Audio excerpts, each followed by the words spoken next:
Listeners, you've successfully made it past the first day of the tournament. There are two teams that are no longer playing, but the rest of these teams that I'll be talking about on this segment, it's win or go home. All of these teams already have a single elimination by the time I talk about them. So Weber versus Midland is where we're going to start in the Home Depot backyard just outside of the stadium. That is at 9 a.m. And let's go ahead and talk about it. So, obviously heading into this game, Weber is probably the favorite here, but Midland has been playing with great swagger this tournament, and you can feel that in this game here. So, Midland to start, they don't start off the hottest here as they have an incompletion, but they are out here swinging for the big plays as it is a deep incompletion left.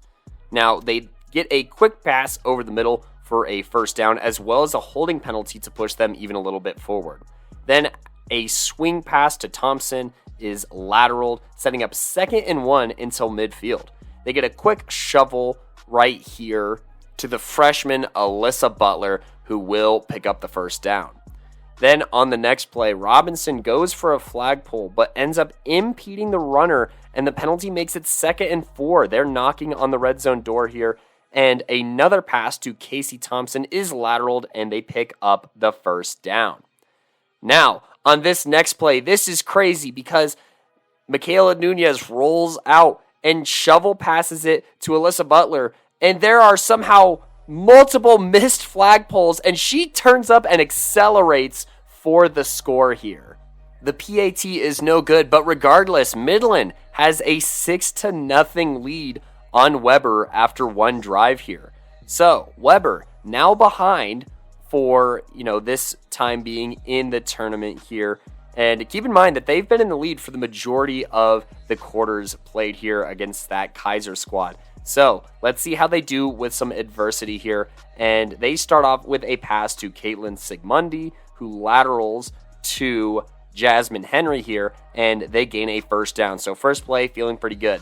Then a quick strike to KB picks up 5 yards. And following that, Hayden here catches a crosser and gets past midfield for the first down. Now, right here on first down past midfield, there is an incomplete pass. And then they try another pass over the middle where Casey Thompson rips the ball away, but a penalty marker calls it a strip and says that the receiver had possession. So Weber here gets another first down. They follow that up with a dump-off pass here. And then on the very next play, number 23, Aliyah Livingston here, gets a great elite flagpole here that, kills a potential lateral. And now on 3rd and 11, Casey Thompson follows it up with a flagpole in a dump-off to keep the gain to only 1. Now, on 4th and 10, Weber calls a timeout here, and they go to their playmaker here, Kayla Burrows, and she can't quite bring in the corner route, and Midland, with a red zone stand, ends up with the ball on their own 10-yard line. Now, that's followed up with some good defense here by Weber. Jasmine Henry gets a flagpole for loss, and then they have a keeper right that picks up a few yards, and Burrows on a flagpole here eventually forces a Midland punt. Now, Weber, with the ball in the 33 going in, they call a jet sweep double pass that just doesn't quite connect here. Now, on the next play here, they have another pass to Jasmine here, which sets up 3rd and 2. Now, the hard count here does get Midland to jump off sides here, and Weber's feeling pretty good.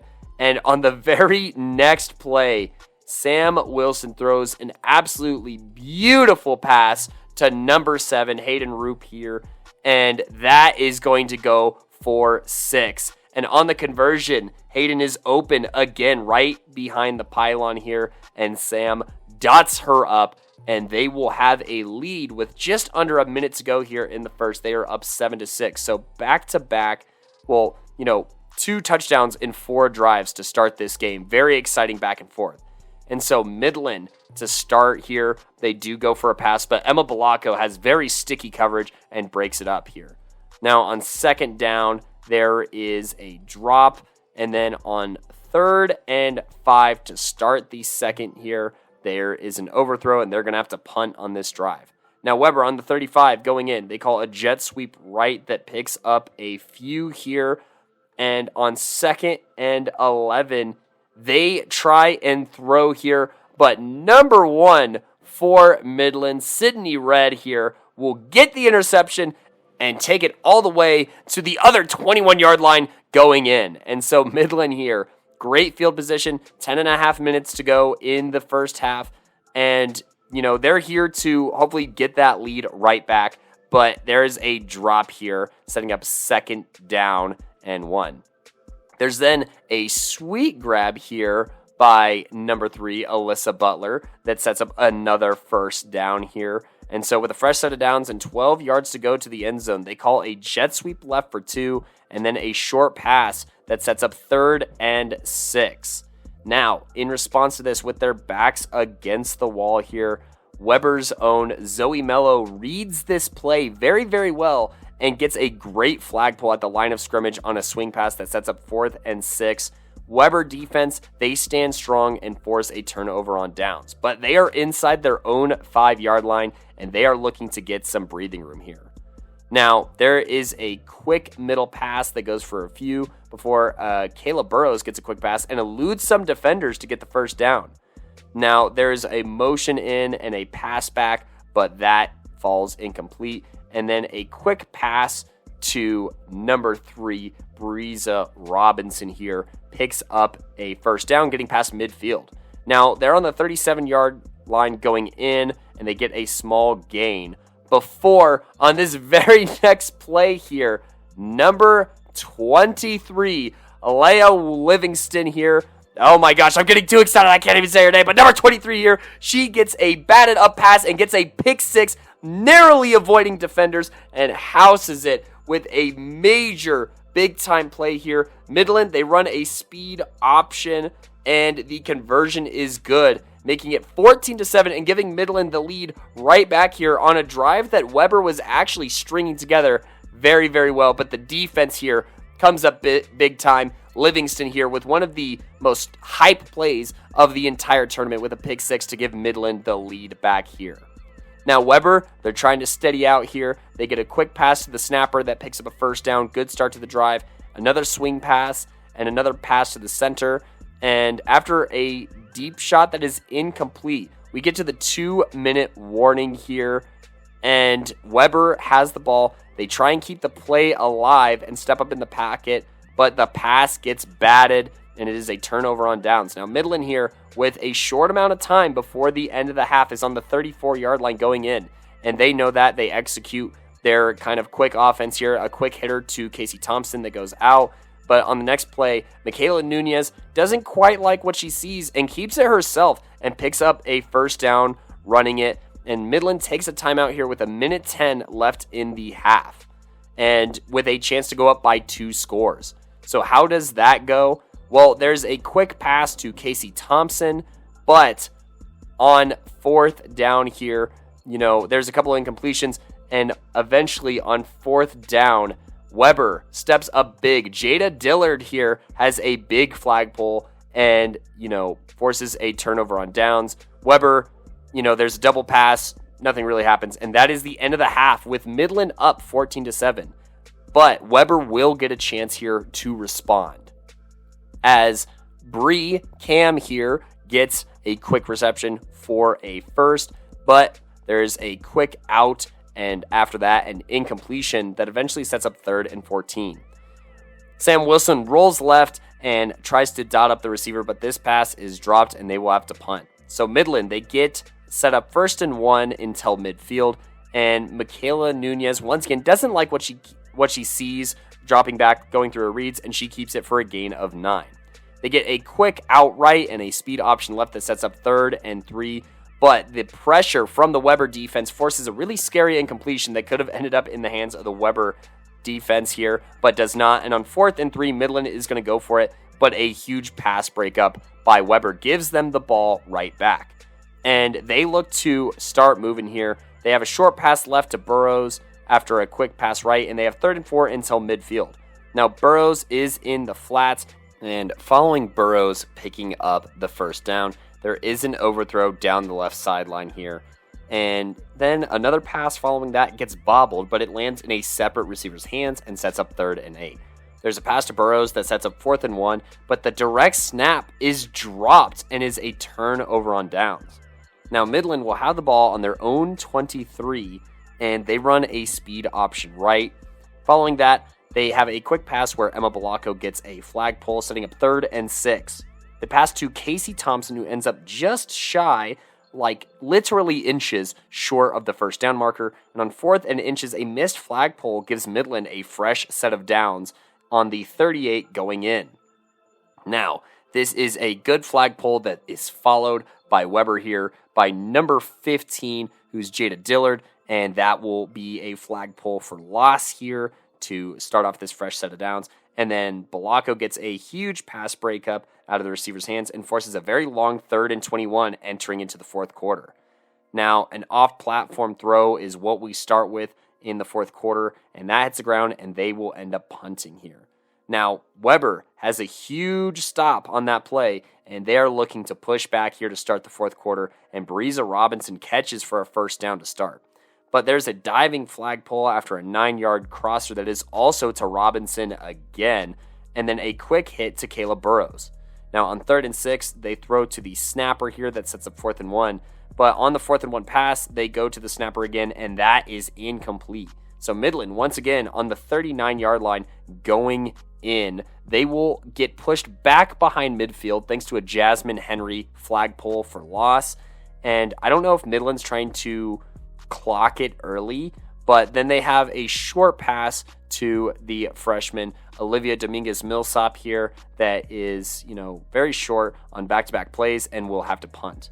Now, this touchback gives Weber the ball with under 7 minutes, and they go straight to the freshman Caitlin Sigmundi, who has a nice spin move for a good gain. Gets them the first down and sets up 1st and 4 heading towards midfield.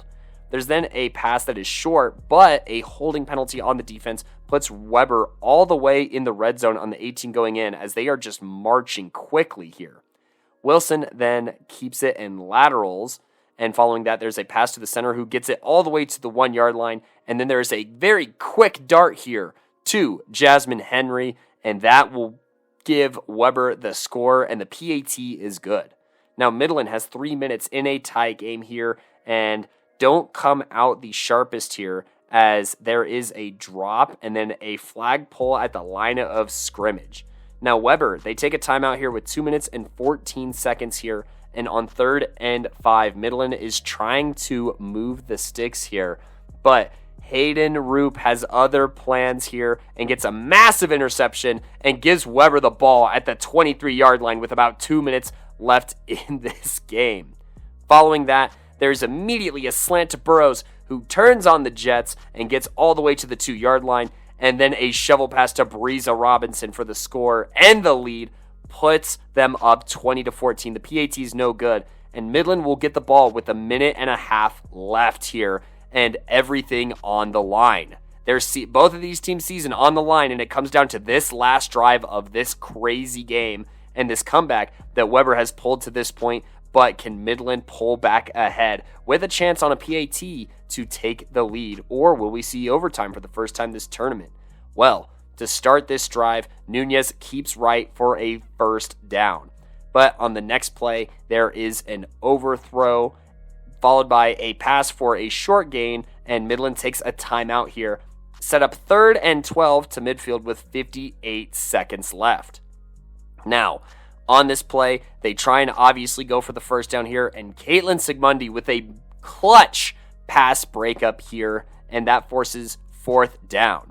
Now, this pass, look, there's been some drops this game for this Midland squad, but when they need it most, Casey Thompson answers the call and gets a catch and then laterals it to another Warrior here who moves the chains. Now, Midland takes a timeout here on the 39-yard line going in with 40 seconds.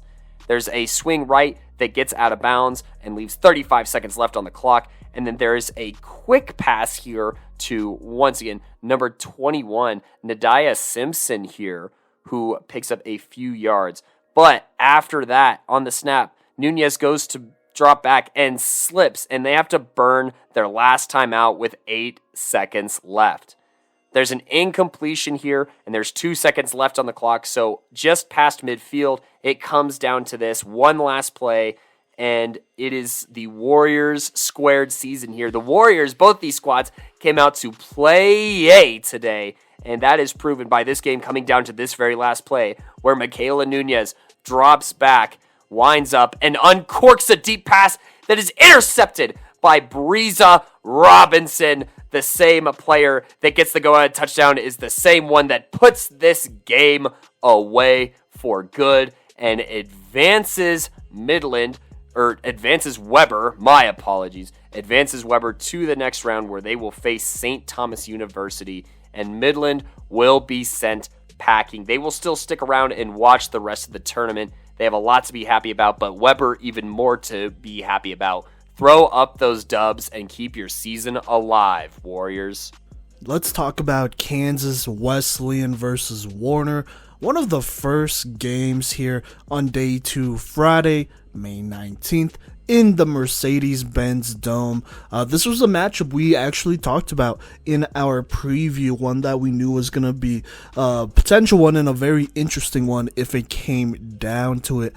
To give some of the background here and set the stage a little bit, they're both on the loser side of the bracket, so whoever loses is pretty much done for the tournament. They go home, and then whoever wins will go on to the next round and play Keiser after this. So obviously a very important game here.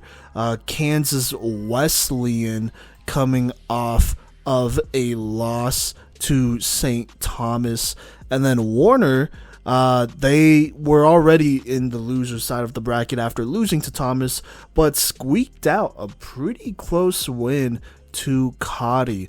And so that's where we're at, but let's go ahead and hop into this one here. Warner gets the ball. Shay Crooks is in here at quarterback, and here's what happens. She goes deep, but Jada Wilson of Kansas Wesleyan makes her pay and intercepts the ball. She also gets a pretty solid return that would put KWU in the red zone just like that. Following that, on the next play, Brianna Hernandez Silva rolls right and basically just kind of throws it up to Ashley Hawthorne. A little bit of a dangerous pass, but Hawthorne makes a great catch here, comes down with it for about 10 or so yards, and the touchdown. Kansas Wesleyan striking first. Extra point is no good. It's deflected by Anna Vincenzini, and so it stays at 6-0 KWU. Now, Warner coming back out. So they have Crooks back still in at quarterback, but it looks like they're trying to run a little bit of some double quarterback action here, and so they bring in Courtney Cromer here, who actually got a pretty solid amount of the playing time against Kodey and did a pretty good job and was key, I'd say was key in their win. And so Cromer comes back in, or goes in, and they're looking at this double quarterback set. Crooks, she gets the ball, she throws it to Cromer, and then she basically just runs it and gets maybe, 4 or 5 yards, is 1 or 2 yards short, but brings up second down here. On second down, Crooks then throws the dig to Madeline Portwood, who would give them the first down of this game. After a check down pass for 4 to Gianna Huang and a incomplete double pass here, it's third down here, and on third down, Crooks finds Michaela Michael on the quick hitch, who is stopped just short of the first down near midfield. And so here we go, fourth down here. Crooks drops back and is sacked by Ansdian Robano, the freshman from KWU. And so that's a turnover on downs. Now, Kansas Wesleyan, they get the ball back here, and they're not able to get too much here. They have a quick throw that goes for a couple on first. On second, Hernandez Silva goes deep towards the corner route, but it's dropped. A great throw here, but just a missed opportunity. Then on third third down, Hernandez Silva goes up the seam to Angel Amaras, but it is overthrown. So that brings up a fourth down pretty quickly here, where Hernandez Silva tries to go to Corin DeQuee, but it is knocked away here. Kind of a little bit of an ambitious throw here. It was a little corner out, a little bit deeper than it needed to be. And so that's a turnover on downs. Now Warner, they get back out there here, and I want to say Courtney Cromer actually comes back in at quarterback and is under center. So already another quarterback change here. But she's not able to get too much going here. I mean, there's a drop pass on second. There's a miscommunication on third. And so that brings up a fourth down and a quick 3 and out. Now, Kansas Wesleyan to end the first quarter is not able to get too much more here. I mean, they do get a first down here thanks to a Brianna Hernandez Silva scramble on 3rd and 2 for about 15. But some short yardage situations and incompletion, or 2 incompletions in a row, would bring up a fourth down eventually after getting that first down. And so to start the second quarter, Kansas Wesleyan would punt it. And so here we go. Warner back on offense. They trot out another quarterback, their third different quarterback of the game and of the first half, and that's Andrea Rodriguez, who's now at quarterback. And she starts out a little rusty. She has an overthrow on second down. She finds a nice little gain here to Madeline Portwood, who then pitches it to Joanna Wong for a solid gain of 4 or 5. Then on third down, Rodriguez goes deep to Amiri Logan, dials it up, who makes a great catch just right up the seam, and that goes for about 30 plus yards. Great ball here by Rodriguez, and an even better catch by Amiri Logan. That's a first down in the red zone, their first trip of the day here. And so let's fast forward to third down here, 39 to be specific in the red zone. Rodriguez throws a slant to Amiri Logan, who's wide open. Just a great pass concept here called up. And so Warner ties the game at 6-6. A slant to Anna Vincenzini gives them the lead at 7-6. So you absolutely got to be happy with that. Now Kansas Wesleyan, they start out pretty solid on this next drive. Hernandez Silva rolls left and throws it to Angel Roman on the Crow, who gets the first down.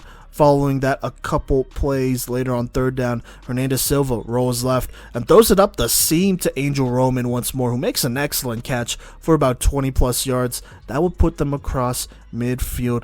But then KW starts to sputter just a little bit here. Jashauna Lyons gets a pretty big sack for Warner, which forces a fourth down and a pretty sizable amount of yards. And on fourth down, Hernandez Silva scrambles right and is sacked again by Lyons. 2 straight sacks in a row from the freshman here. And so that is a turnover on downs. That's a big stop for Warner to stop all that momentum from KWU and maintain the lead for now. Now, they do get the ball back, but they really aren't able to do much here. There's an incompletion, then a short throw for some solid yards. Then on 3rd and 5, there's an overthrow. And so it's 4th and 5, and Warner basically punts it. And so here we go. KWU gets the ball back here. They run an end-around play to Corin DeQuee, who goes and gets the first down. But right after that, on the next play, Hernandez Silva throws it, and it's intercepted by Anna Vincenzini. Just a great pick by her, a little off the mark by Hernandez Silva, and so that's a turnover here. Now, Warner, they have the ball on the edge of the red zone. Let's fast forward to third down here. Andrea Rodriguez still in at quarterback. She throws it up to Andre Castillo, who makes a tough physical catch on the corner route. Just an excellent play between these two. That's a first down in the red zone here as the clock is ticking near the end of the first half. Now, following that, a throw is just slightly out of reach, so it's incomplete. Brings up second down. On second, they throw a slant to Holmes, who goes for about 6. That brings up about 3rd and 4 with about 15 seconds left. They call a timeout there. And then following that, Rodriguez throws a slant, and it's to Holmes, who comes down with a physical catch a little bit high. But, Cynthia Holmes is a player that's going to go up and make that play all the time. At least 10 out of 10. 9 out of 10. You never know. But she's that reliable. She's going to make that play, and that's big time for Warner as they go up 13-6. Now, they throw the fade route here, but it is batted down by, I believe, believe, Shania Marape, and so that extra point is no good. And so that's basically the score going into halftime, 13-6 Warner. Kansas Wesleyan only down by 7, but at this point it feels like Warner has all the momentum. And so with that being said, that makes this next start of the third quarter, the first drive here, which is Kansas Wesleyan on offense first, extremely important for them. In my opinion, at least at the time, I felt like Kansas Wesleyan really needed to score here to stay in it, because if Warner got the ball back, I'm sure they would have figured out a way to put something together. And so here's what happens. On first down, Hernandez Silva scrambles left and goes right up the middle and spins for a couple extra yards, a nice gain of about 15 there. A couple plays later, it's third down. Hernandez Silva rolls left and finds Angel Roman in between zones, who gets a solid gain of 15 once more past midfield, 15-ish. So there you go there. Moving on after a couple of short throws here and a scramble by Hernandez Silva. It's third down, and Hernandez Silva just runs right, reaches the ball over. That's a first down in the red zone. A couple quick plays here as Kansas Wesleyan is very efficient here. Following that, it's first down in the red zone, first and goal. Hernandez Silva just runs it right up the middle, makes a couple players miss, gets them about 10 yards. Just a great play, individual play by her, leading to second down here, where Hernandez Silva decides to scramble up the middle again. Doesn't get as many yards, gets about 4, so that brings up third down. And on third down, Hernandez Silva rolls right and lofts one up once more to Ashley Hawthorne, who comes down with another great catch to make it 13-12. Kansas Wesleyan goes for 2 here, but call a little bit of an interesting play. They call an option, which is interesting because it's pretty far from the end zone to be calling an option here, and so they're pretty easily stopped, and so it stays at 13-12 here. Warner still with the 1-point lead, but Kansas Wesleyan still right there. Now Warner, they get the ball back without as much momentum here, but still with the ball and a chance to extend this lead. Drive doesn't start out great. There's a drop here, so it brings up second down, where Rodriguez rolls right and finds Holmes in the flats, who goes and gets the first to get this drive going. A couple plays later, after a nice little slant to Holmes and a slant to Logan for about 12-14. It's third down here, and they call a direct snap to Gianna Huang, and Kansas Wesleyan is basically waiting for it and stop her short. She gets almost nothing at this point, and so that brings up here fourth down, kind of near midfield. And on fourth down, Rodriguez throws the curl to Amiri Logan for a first past midfield to keep this play alive. Now, following that, Rodriguez is basically just going after the middle of this field. She finds Trinity Kieran for a nice gain of 6 or 7 on a low drag route. On second, she misses a wide open Holmes for a touchdown. That's a missed opportunity. On third down, again, Rodriguez has Holmes open again up the seam, and she misses her. So 2 really tough incompletions in a row brings up fourth down and pretty much long here. And Rodriguez tries to go deep again, but there's just nobody there. It looks like a miscommunication. So definitely frustrating for Warner, but that's a turnover on downs, and KWU gets the ball back here. And you know what? Let's move on to the fourth quarter. Kansas Wesleyan still with the ball, looking to take the lead. So in the fourth quarter, after a nice Brianna Hernandez Silva scramble to the right side for about 7 or 8, it is third down here, and Hernandez Silva rolls right and finds Ashley Hawthorne, but there is a penalty that will push back Kansas Wesleyan and remove that would-be first down. And so repeat third down here again, and Hernandez Silva hits a deep curl to Angel Roman. He gets the catch near the sideline, just across midfield for about a 15-plus yard play or so. So Kansas Wesleyan now in Warner territory here. Hernandez Silva throws a screen to Dupuis, and she gets a good couple of yards here. And it's a good dive by Holmes to stop her short, because it looks like she could have got a lot more. But that brings up second down here. Hernandez Silva then throws it to Hawthorne, and it is kind of dropped / tipped up and almost picked, so that's a missed opportunity by Warner. And so that brings up third once more, and they go back to Dupuis on the curl for about 5. Still short though, and so it's 4th down and 4. 8 minutes, 48 seconds left in this game here. KWU is down, so they need to get a first down here to extend this drive and get them into the red zone. And so here's what happens. Renata Silva is forced to scramble left and is stopped short by Vincent Cini. There's also a penalty thrown on Kansas Wesleyan as well. So no matter what, they weren't going to get that first down. And so it is a turnover on downs. And so here we go, Warner with the ball back, looking to shut the door on KWU and send them home. To start, Rodriguez throws to Castillo on the out. That goes for 6.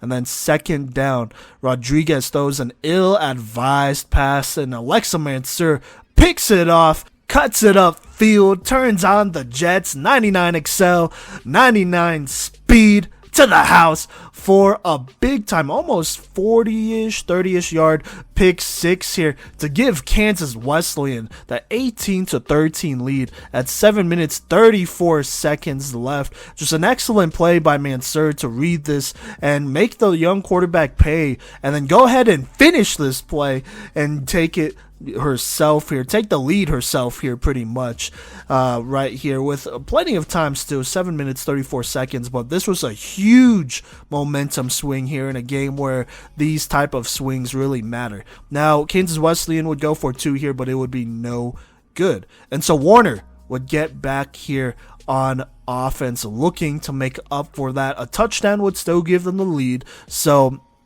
definitely doable here. And so here is what happens. On first down, it's great coverage by Nikayla Howard. It's knocked away. 2nd down here, Crooks now back in at quarterback. So another quarterback change here. She is forced to check it down to Gianna Wong. That goes for 4 here. So there you go, 3rd down now.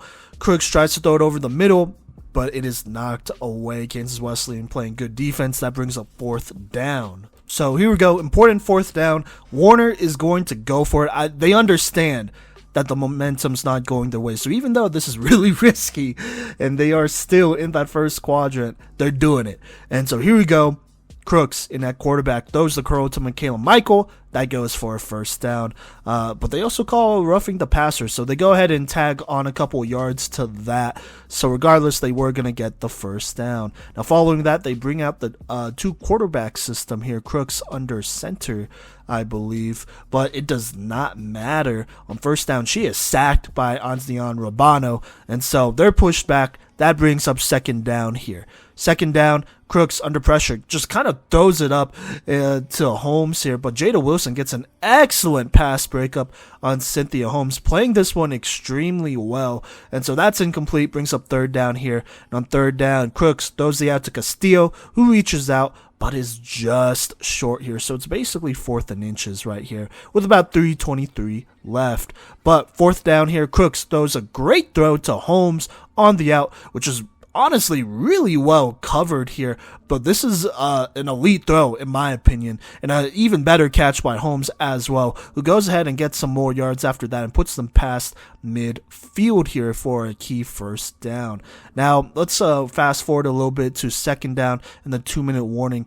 Crooks throws another out to Castillo, who makes an excellent catch, which puts them in the red zone just like that. Now 1st down here in the red zone. Crooks throws the curl to Michaela Michael. She gets another 6. 2nd here, Crooks throws it, and it's overthrown, unfortunately, so incomplete. 3rd down here, Crooks is looking and tries to throw the out towards the sideline, but it is just out of reach, incomplete. So couple incompletions in a row. It is now 4th down here, and on 4th down, Crooks just lofts one towards the right corner, puts a lot of air on this one, and Cynthia Holmes runs all the way around here and catches this for a touchdown in the back of the end zone, and Warner takes the 19-18 lead just like that. Just a beautiful play here and great timing by Crooks to go ahead and give a receiver some time to just run underneath it, which is really what happened. Holmes just ran underneath this one, and she made the rest happen from there. And so now they lead 19-18. Extra point is no good. So Still though, I mean, I don't know if the extra point was going to matter. A touchdown would still give Kansas Wesleyan the lead. But for now, Warner has the lead with 1 minute left, just a little bit over a minute left here in this game. But Kansas Wesleyan has been here before, and they also have 2 timeouts to go. So they are looking to potentially score and win it right here. So here we go to start this drive. Doesn't start out great. It's a drop. So let's go ahead and go to second down here. And on second down, Hernandez Silva rolls left, buying time, and throws it deep to Angel Roman, who's wide open right behind this Warner defense. I don't know if there's some confusion or what's going on, but she burns them for a 76-yard touchdown to the house as Kansas Wesleyan retakes the lead, and Warner also gets a roughing the passer call as well. So there you go, 24-19 there. Like I said, it looks like there was some confusion. Maybe Warner stopped chasing her or wasn't trying as much because they saw the flag come out for roughing the passer, but I mean, Brianna Hernandez Silva, first off, an excellent play by her because she rolled out left and she's right-handed, which is tough, and then tried to reset and throw kind of off her back foot while getting kind of knocked around here. It was definitely a pass or roughing the passer call here, and just delivers a good ball downfield. I mean, it wasn't like on the money. Angel Roman had to like stop and then catch it, but I mean, she was so wide open, and this is just a great heads up play by this leading duo here, by this great duo here of Kansas Wesleyan. But let's go to the extra point here because that happened pretty quickly, and so they're going for 2 here with the penalty yards tagged on, so it's basically a 1-point conversion but for 2. And Cynthia Holmes knocks the ball out of the receiver's hands, just playing great defense. And so for now, Warner is only down 5 points. There's about 40-ish seconds left. Let's say 39 seconds left just to be safe here. And so let's go ahead and go to Warner. One last chance to win this thing and move on. Definitely doable here. And so here's what happens. The quarterback goes ahead and throws the drag to Kieran here. I want to say it is Shay Crooks, I believe. Yes, it is. But she goes ahead and gets it to Kieran for a solid gain of 5. That brings up second down here with about 37 seconds left. She then throws a slant to Anna Vincenzini. That goes for 15 and a first down, so the clock does temporarily stop. Following that, the first down play is incomplete, so that brings up second down with about 27 seconds left. Under pressure, Crooks throws another incompletion, so that stops the clock, bringing up third down. And here on third, Crooks throws the drag back to Holmes, who goes ahead and gets the first just past midfield. At this point, Warner calls their second timeout to stop the clock.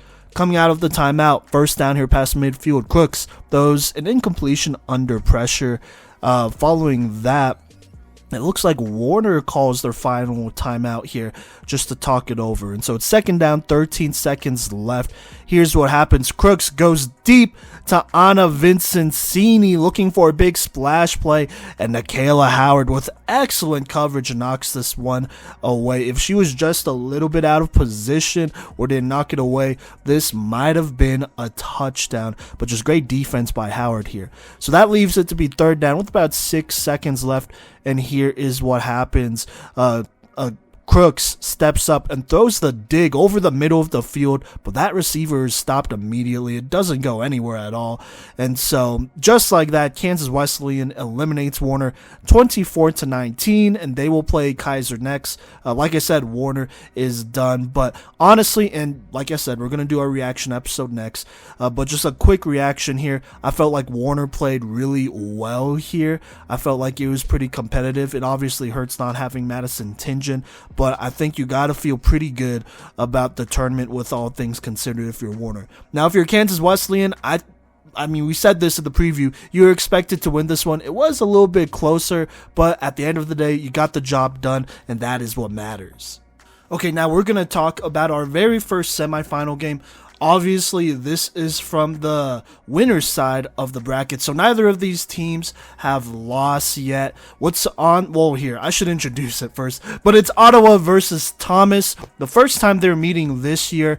Now, if you remember, the last time they met was almost a year ago in this exact stadium at Mercedes-Benz, where, you know, Thomas just came up a little bit short against Ottawa, and so this has been a long time coming. They didn't play in the regular season, so this is their first chance at each other. And I mean, here's what's on the line: a spot in the national championship and pretty much a pretty solid amount of rest, as well as you are getting a little bit later into the tournament here. Now, for the losing team, if they lost, they would obviously be dropped to the loser side of the bracket, but obviously not eliminated. They will be automatically be put into another semifinal game, which would happen early Saturday before the national championship. So just a little bit more wear right before that final game, or potentially 2 games of there.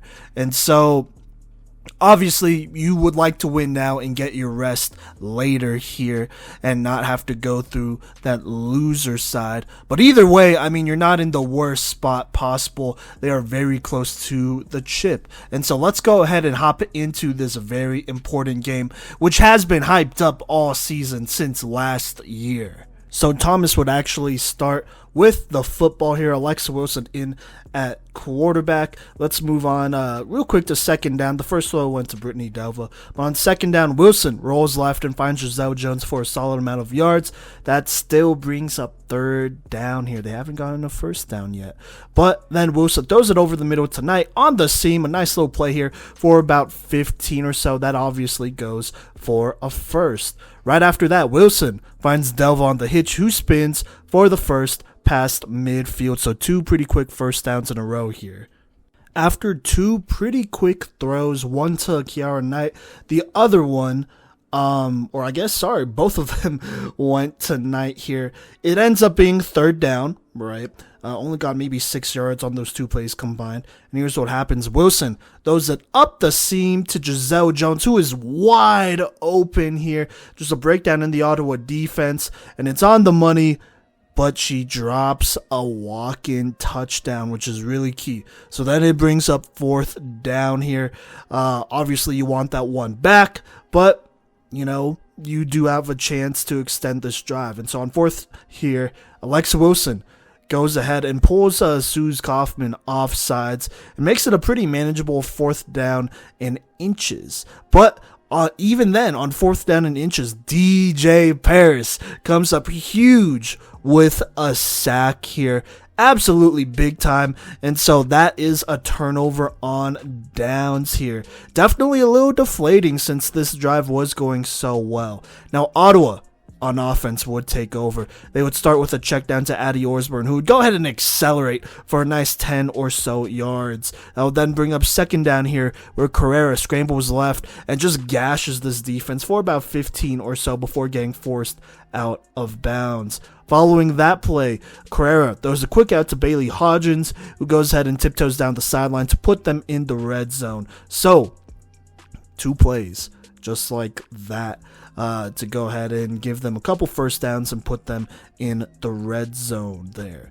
Now, following a couple of short drag route throws to Alyssa Linkus that went for maybe 8, close to 10. It's about third down here. And on third down, Carrera finds Camacho on the out, who reaches out for the score and gets it for the touchdown to make it 6-0. On the extra point, Carrera finds Linkus on the sidearm throw here to make it a 7-0 lead early on here in the first quarter. Well, I would say probably halfway through the first quarter is the more accurate thing to say. Now Thomas to get the ball back, still in the first here, trying to respond back, and here's what happens. On first down, Wilson finds Delva for a couple yards here, still a little bit short, so that brings up second down here, where Wilson then rifles one on the post to Key Knight. That goes for about 15 and a first, plus tag on a penalty on Ottawa there. And so all of that would go ahead and put them past midfield here. So there you go there. Now, following all of that, a quick hitter to Brittany Delva, who puts a move on the defender before pitching it to Giselle Jones, who gets the rest, goes ahead and puts Thomas in the red zone. So 2 pretty big plays here to get them going. One on a longer, deeper play here on the post. The other one off of a nice pitch. But anyways, first down in the red zone. The first down play is overthrown, so going to second down here, it's a short throw that actually goes for a slight loss, just of 1, but still a loss here.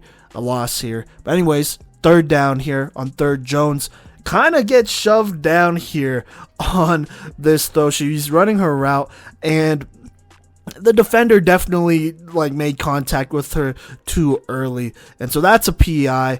And then then things get a little bit crazy here. The Ottawa coaches, the Sauer sisters, come onto the field and start arguing, and so that's a personal foul on them. And so there's a pretty good amount of arguing here, and it's getting pretty heated here in the first quarter as we do approach the end here, and the things are definitely interesting. But anyways, with all of that being said and done, let's just go to the second quarter because nothing else happens. They really just talk for a while before deciding, hey, we're just going to the second. And so in the second here, it's first down and goal inside the 5. They're in the red zone. Remember, they got a fresh set of downs because of, not only the PI, but the personal fouls as well. So Thomas is set up pretty good here. Now, for this first play of the quarter here, Cole and Scott are in. Scott checks in for Alexa Wilson, obviously. And so this is their red zone package. I think everyone knows that by this point, though. And so Cole, she basically just finds Scott, checks it down to Janae Scott, who makes a solid catch, gets maybe 2 yards or so. Not like a big gain at all, really, but it's a stop. All right. And so that brings up, theoretically here, second down here. But before they run the play, there is a delay of game penalty thrown on Thomas, or at least there was one before they waved it off and said that head coach Chelsea Palmer got a timeout right before. So there you go there. But second down once more here. Here is what happens. Wilson tries to find Knight on the slant route, but it's overthrown. But there is a penalty thrown on Ottawa. It looks like for PI on Jacani Washington again. It looks like she gives her just a little bit of a shove, and so they go ahead and call that. I mean, it's not the biggest penalty. It moves them up like half the distance to the goal line, and they're pretty much right on top of it at this point. Now, this is where I could be mistaken. I tried to do a lot of research before. I rewatched this sequence at least 5 or 6 times here, and I am a little bit confused because I think it's important to put out there that for some reason there are no down markers, right? So you can't see what down it is, and nobody could really see what down it is. You kind of just got to know, and the refs kind of keep track of that. Even on the broadcast, there wasn't anything there. And so it's really up to the refs to keep track of what down it is after all these penalties. And, throughout this sequence of events, there were a bunch of penalties. So I know it is a little bit hard to keep in mind, but you really got to trust it. And so it was for sure a penalty, right? They for sure moved them up. There's really only 2 options this could have been, right? This either could have been a repeat of second down, since it was still second down, when she made that play and it was pass interference or holding or whatever, right? So you either replay second down or you just go on to third down. What happens is that they run this next play here. All right, and so Wilson, she gets the ball, she rolls right, tries to throw the slant to Delva. It's on the money and she drops it. That's on Brittany Delva for dropping it. But obviously it's incomplete, right? Now, they should have at least one more down, but instead they call it a turnover on downs and give Ottawa the ball right at that spot. And so that is definitely a missed call. Talked with a lot of people about it. Talked with,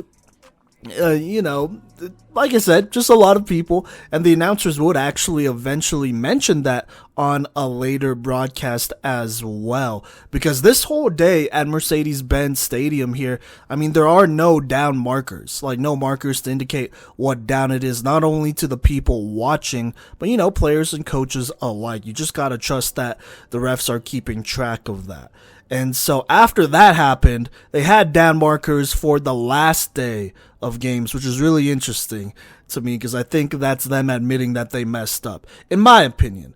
And like I said, rewatched this a couple of times here, trying to figure out what happened. How could they possibly lose track of a whole down?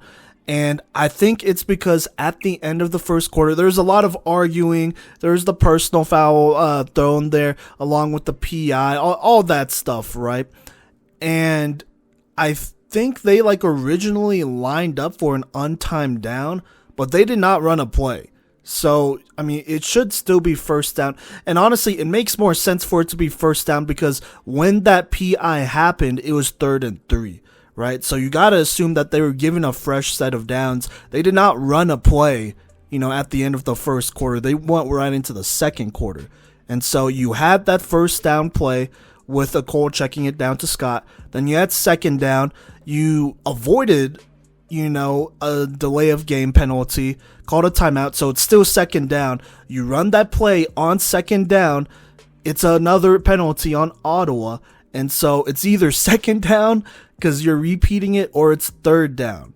Like I said, it's different penalties, you know, for different things. It could have been holding, it could have been PI, whatever, right? So it really could have been second down or third down. The one thing it can't be, or one of two things it can't be, is that it literally can't be first down again, and it can't be fourth down. But somehow they took Thomas off the field, short one play here in the end zone, backed up into the end zone, or not into the end zone, but, you know, pushed up into the red zone here in Ottawa territory. And so that is a pretty bad missed call. Obviously, hey, if Brittany Delva catches the ball, then who cares what down it is? You still scored, right? But she did not. And so that's definitely something that to keep in mind, you know, because I think a lot of people noticed and it affected the games of a lot of people. But anyways, you know, following that, Ottawa, they get the ball here. Here's what happens. Madison Carrera, she checks it down to Addie Orsburn. On second, Carrera does it again. Orsburn almost gets the first down, but is stopped just short here. Eventually, Carrera on third finds Alyssa Linkus over the middle, and then pitches it to Jaslyn Camacho. That goes for a couple of nice yards here and a first down. Now, with the new set of downs on first, Carrera throws it, but it looks to be some sort of miscommunication, so it's incomplete. On second down, Carrera finds Bailey Hodgins on the drag for a couple here. But a penalty is thrown on Ottawa, which will push them back 10 or so yards, I want to say. Wasn't sure what the penalty was. They just didn't say it, I guess. But repeat second down here. And so on second down, it's incomplete thanks to pressure by Jada Reese. And then on third down, Carrera goes deep. But this one's almost picked by Keen Knight. But it's not. It's dropped. And in addition, though, while all that is happening, there is a flag thrown on Thomas for illegal contact or tripping is what the announcer said. And so, you know, they move up a little bit here. But I believe it's still third down here. Carrera throws a slant to Tatiana Dos Santos. Obviously not enough yards. Fourth down, they have to punt it. So there you go there. Now, Thomas looking to get back into this one here. Fast forward here to third down after a couple quick slants. One of those being a nice 10-yard gain by Nakara Brown. Third down, Wilson finds Delva on the curl, who reaches out but is just short. So it's fourth down in inches. On fourth, Wilson finds Kiara Knight on the hitch, who gives them a first past midfield. Now, first down was a drop. Second down here, Wilson tries to go deep, but Nina Gravetip Peralta here picks off just a very underthrown ball. Not a good ball. I'm not mad at the decision. But you got to give your receiver a little bit of a better chance and just put it out in front of them. This was pretty badly overthrown. So Ottawa, they take over here after a check down to Mandolin Scalisi. On second down here, Carrera scrambles left for about 15. That's good for a first down.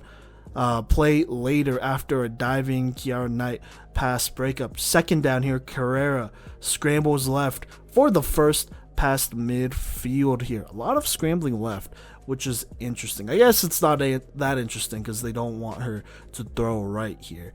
But there you go there. 2 straight first downs after 2 scrambles left by Madison Carrera.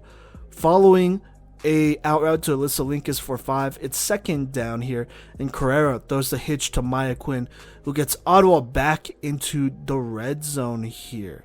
Then Carrera scrambles right before trying to turn back inside and gets a solid gain of about 10 here. Almost scores, but a good flagpole here by 2 Thomas linebackers. I believe it's Janae Scott and Dev over there stops her. But on second down, Carrera rolls left and finds Linkus on the drag to make it 13-0. Now the extra point is not good. It's overthrown, so it stays at 13-0 basically for the rest of this first half. Now, going into the second half here, third quarter, it looks like Jada Reese is done for the game. From what I was able to see and from what my sources, obviously, as in Kodey, were able to see, her knee was kind of wrapped up and she would not enter this game at all. So she just didn't play the second half here. And so that is obviously a huge, maybe not a huge break for Ottawa, but it definitely helps them out just a bit here. And Ottawa actually starts on offense here. And so they go and, they complete a couple plays here. Second down and 1. Giselle Jones dives for the sack. That would pin Carrera in the backfield. That would kind of stop some momentum there. That will lead to 3rd and 5 here, where Carrera tries to go deep under pressure, but it is overthrown. And so 4th and 5, Ottawa goes 3 and out here thanks to that Giselle Jones sack, who is now slotted in at rusher. Also, I believe Sanaya Glover comes in for her at corner. But anyways, back to Thomas here. They get the ball back here. They need a score. Just plain and simple here in the third quarter. They're only down 13. It's not completely away from them. They've been in worse situations. So here's what happens. Wilson with the quick hitter to Delva. That gives them 8. That also gives them the first down past midfield. After an out to Delva for 3 and a drop by Kiana Cole, it is 3rd down. And on 3rd, Wilson goes deep tonight, but it's just really off the mark here. If she put it outside, and obviously closer to the sideline and farther down the field, it would have been probably on the money and she would have had a better chance at it. Instead, she just kind of, she loses a little bit of control on this throw, and the ball just fades inside here towards the cornerback. Maybe it was a little bit of a not misdirection, but like miscommunication, where she wanted her to kind of cut inside more, kind of up that seam to post route type of look here. But that was not it. And so that ends up being a very easy interception for Jucani Washington. And so Ottawa takes over here, looking to slam the door on Thomas and punch their way to the national championship. And so here we go. After a check down to Orsburn for 3, it's second down here. Carrera finds Maya Quinn for 8 on the curl route. That sets up 3rd down here, a very important one, where Carrera throws it, and it gets tipped up and caught by Jasmine Camacho. And she goes 50 yards down the field, almost scores here, but is pulled just short here in the red zone. It's basically 1st and 1, though. So there you go there. But right after that, Carrera rolls left and finds Alyssa Linkus open in the back of the end zone for a touchdown to make it 19-0.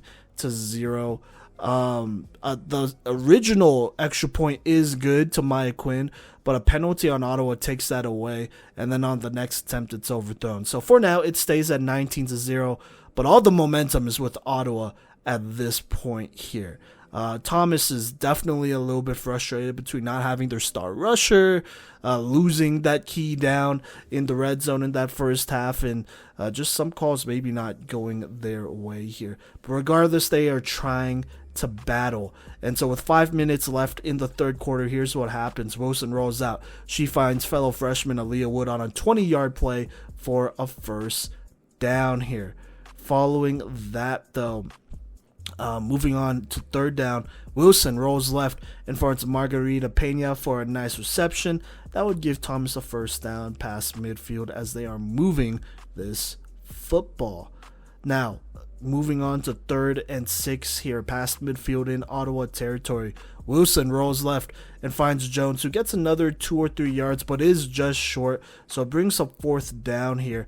And on 4th, Wilson goes left and throws it away, but there is a penalty on Ottawa, which will give Thomas a first down. Couldn't quite see what it was, but it would give them a first down there. And so now Thomas is in the red zone here. Here's what happens. Wilson rolls left and throws a dangerous pass.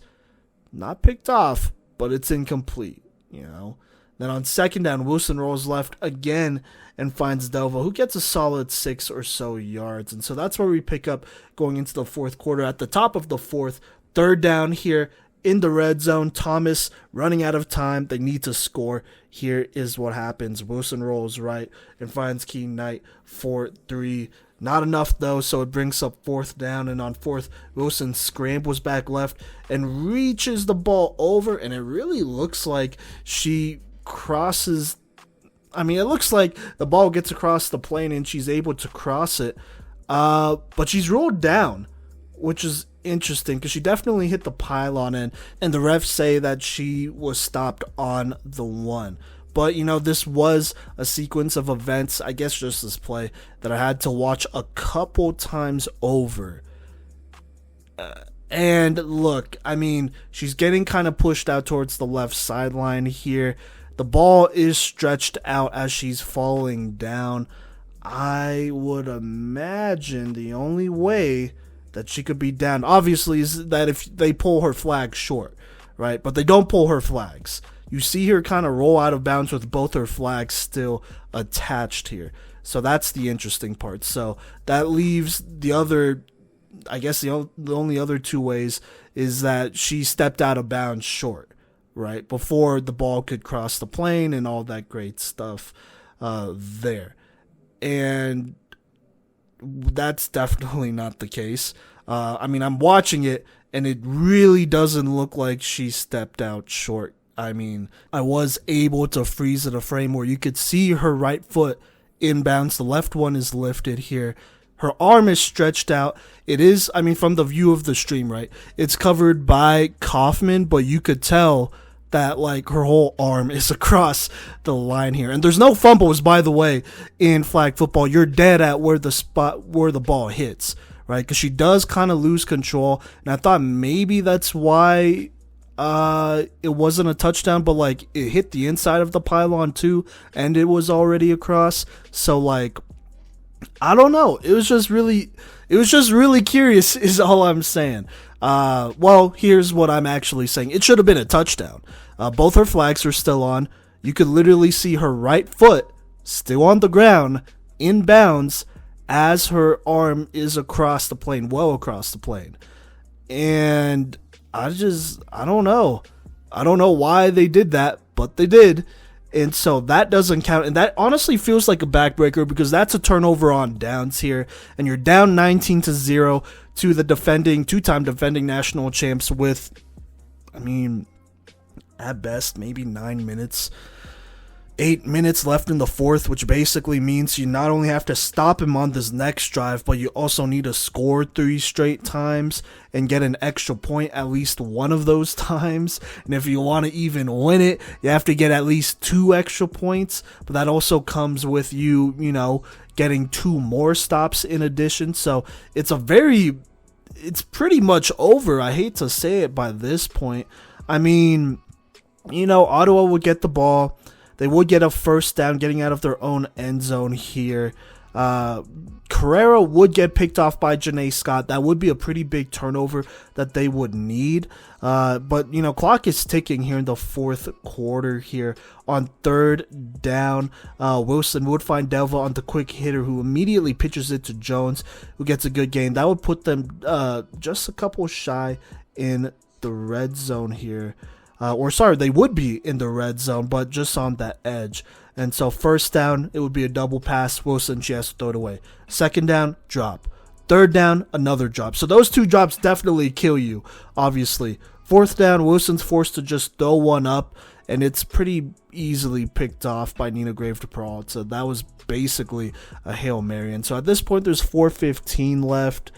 There's not enough time, right? And so Carrera and Ottawa in the offense basically run out the rest of the clock here. Giselle Jones does get 2 sacks, by the way, but I mean, it would be too little too late at this point. And so Ottawa would just go ahead and end up winning this thing 19-0. Nothing else would happen, shutting out Thomas. Now Ottawa, they went ahead and punched their ticket to the national championship. Thomas, they don't have to play another team before playing another semifinal game, but they got to sit on this one for basically the rest of Friday until they play again on Saturday, where they will play in another semifinal game against a team that comes out of the loser's side of the bracket. So there you go there. Now, regarding all the missed calls, penalties, drama, whatnot, me and Kodey are going to talk more about that on Monday's episode. But, I mean, I'm just telling you how it is. I rewatched a lot of these. They definitely missed a down, and then they definitely missed a touchdown. So, there you go. And that obviously matters in only a 3-score game. But regardless, though, Ottawa is going back to the national championship, as, I think we all pretty much expected.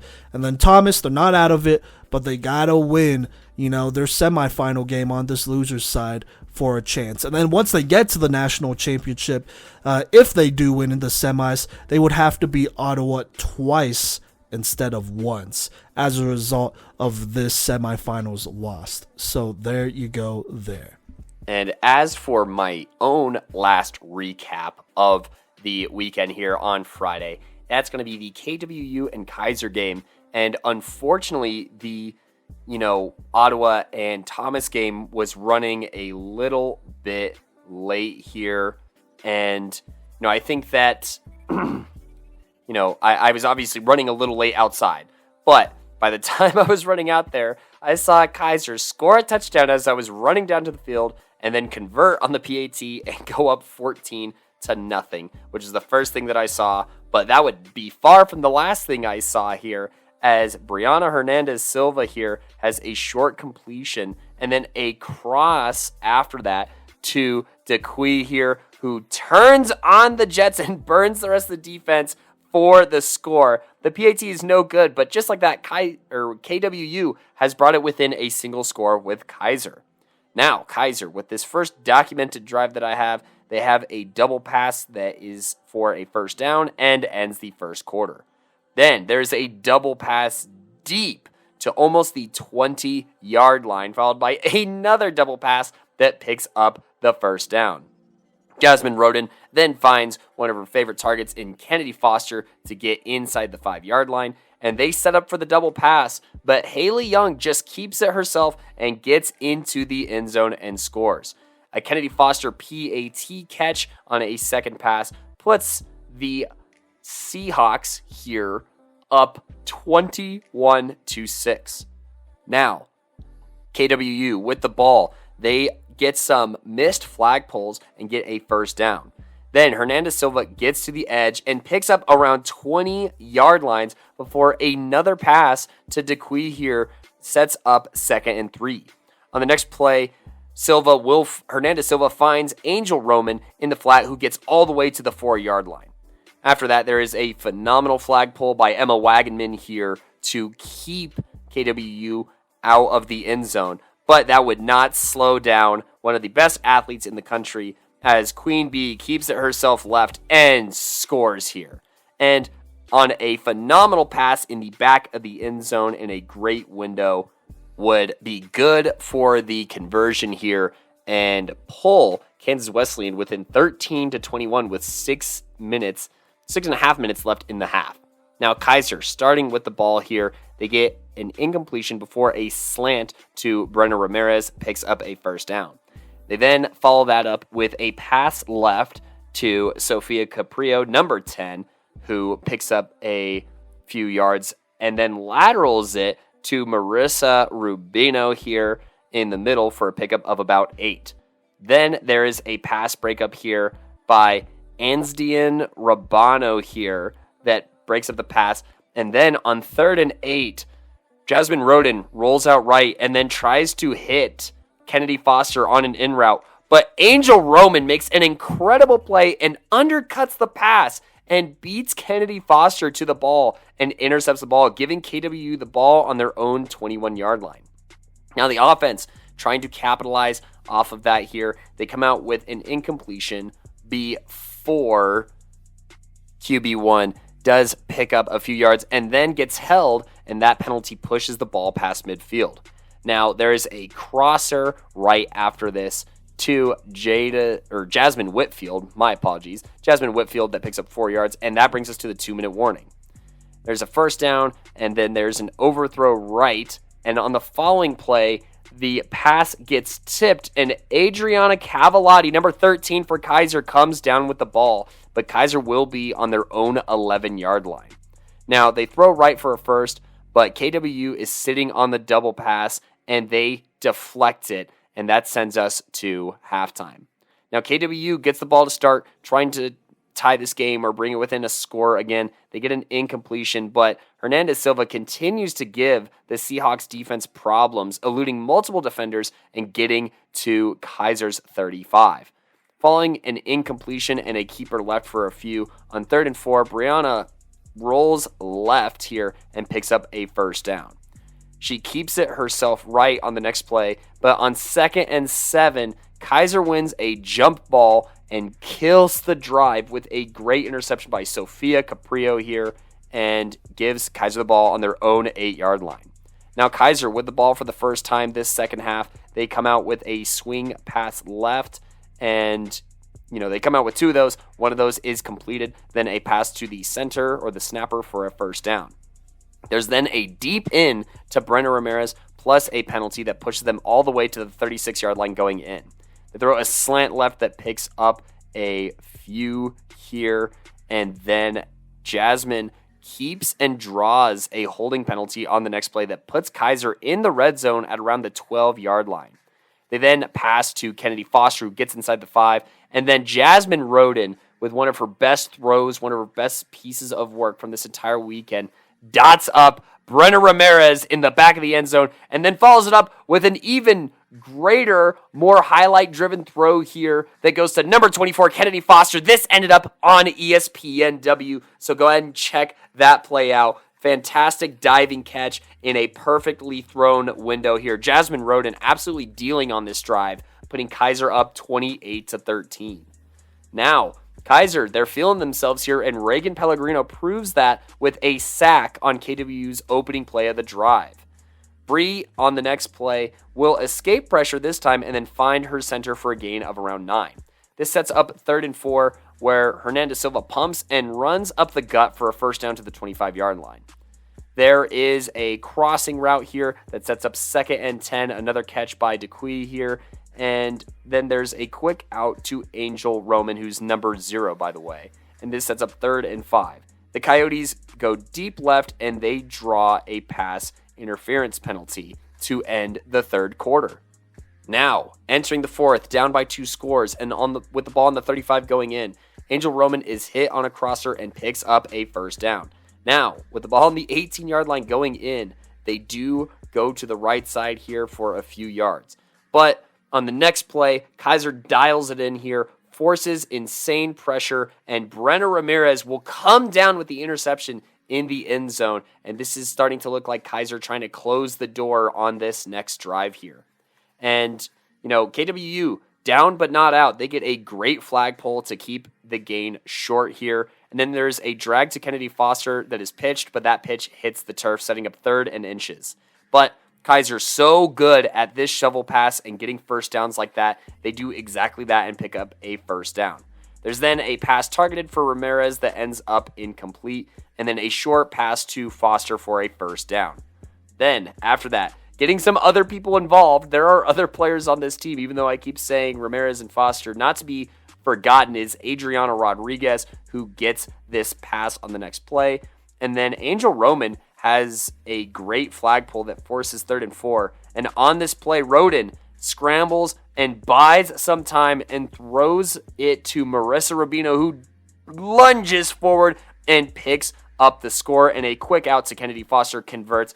And now Keiser is up 35-13. KWU, trying their best to do their Keiser impersonation here, comes out with a double pass that is a double pass that goes for a first down first, but then is immediately followed by an interception from Adriana Cavallati, number 13, for Keiser here, and that'll probably all but do it.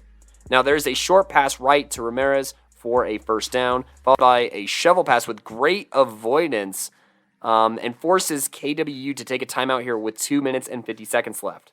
Now, Jasmine appears to be out of the game, so they put Haley Young in there. And KWU gets an interception courtesy of Hernandez Silva, making plays on both sides of the ball with 2:42 left in the game. But this KWU drive would result in an interception here, and that would all but do it. Keiser advances to the next round here, where they play Thomas University, who, fell, where they will play St. Thomas, later this day. Simon will have that recap, as that was also a crazy game.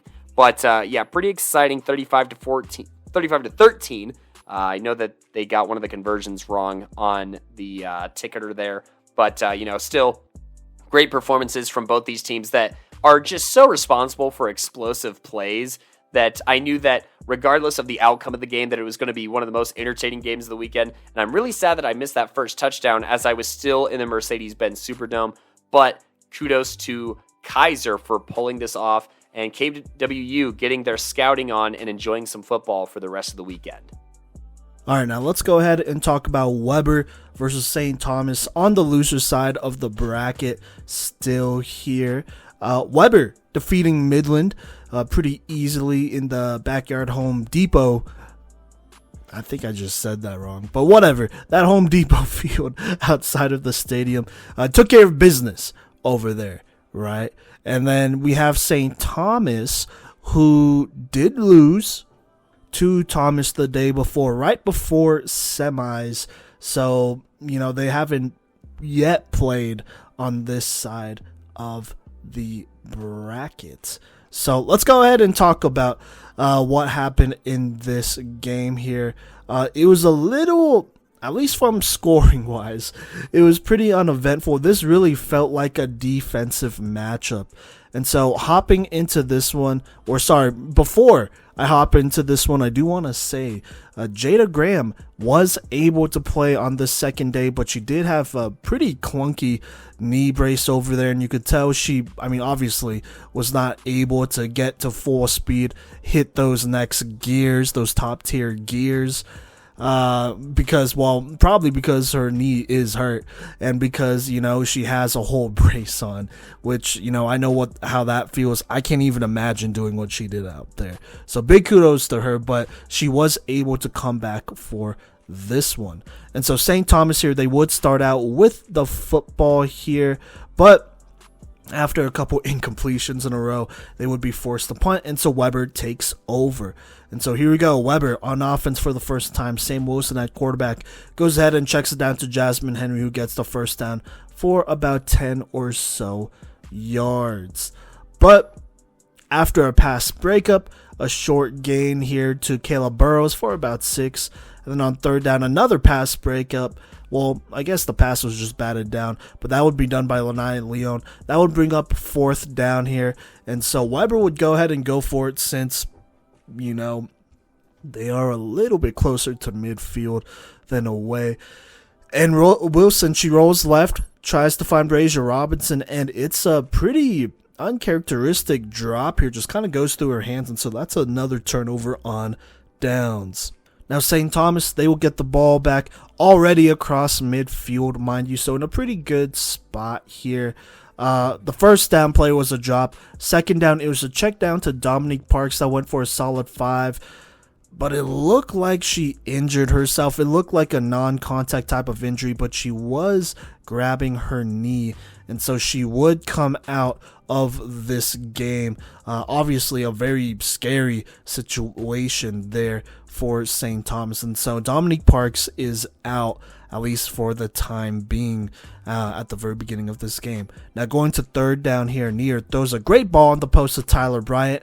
That will put them in the red zone here. Just a great ball and a great catch by Bryant here. Good route by her to go ahead and get them cooking right here in the red zone to get started on their second drive, that is. So there you go there. Following that, NAIA finds Graham, who scoots backwards for about 7 on the curl route.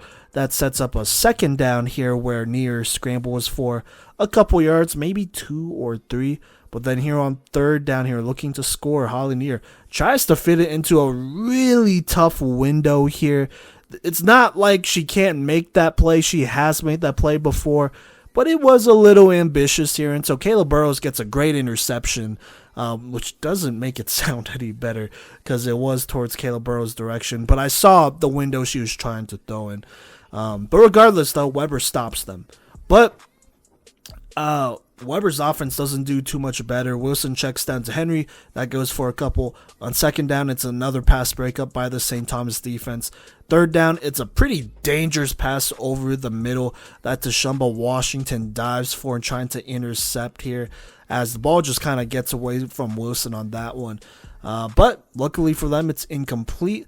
And even better for St. Thomas, it's a 3 and out. And at this point, no Dominique Parks. Tashumba Washington does look a little bit injured here as she does limp off the field after that 3 and out. And so Weber goes to work here. St. Thomas goes to work here, not Weber. St. Thomas goes to work here. All right, so they're past midfield here.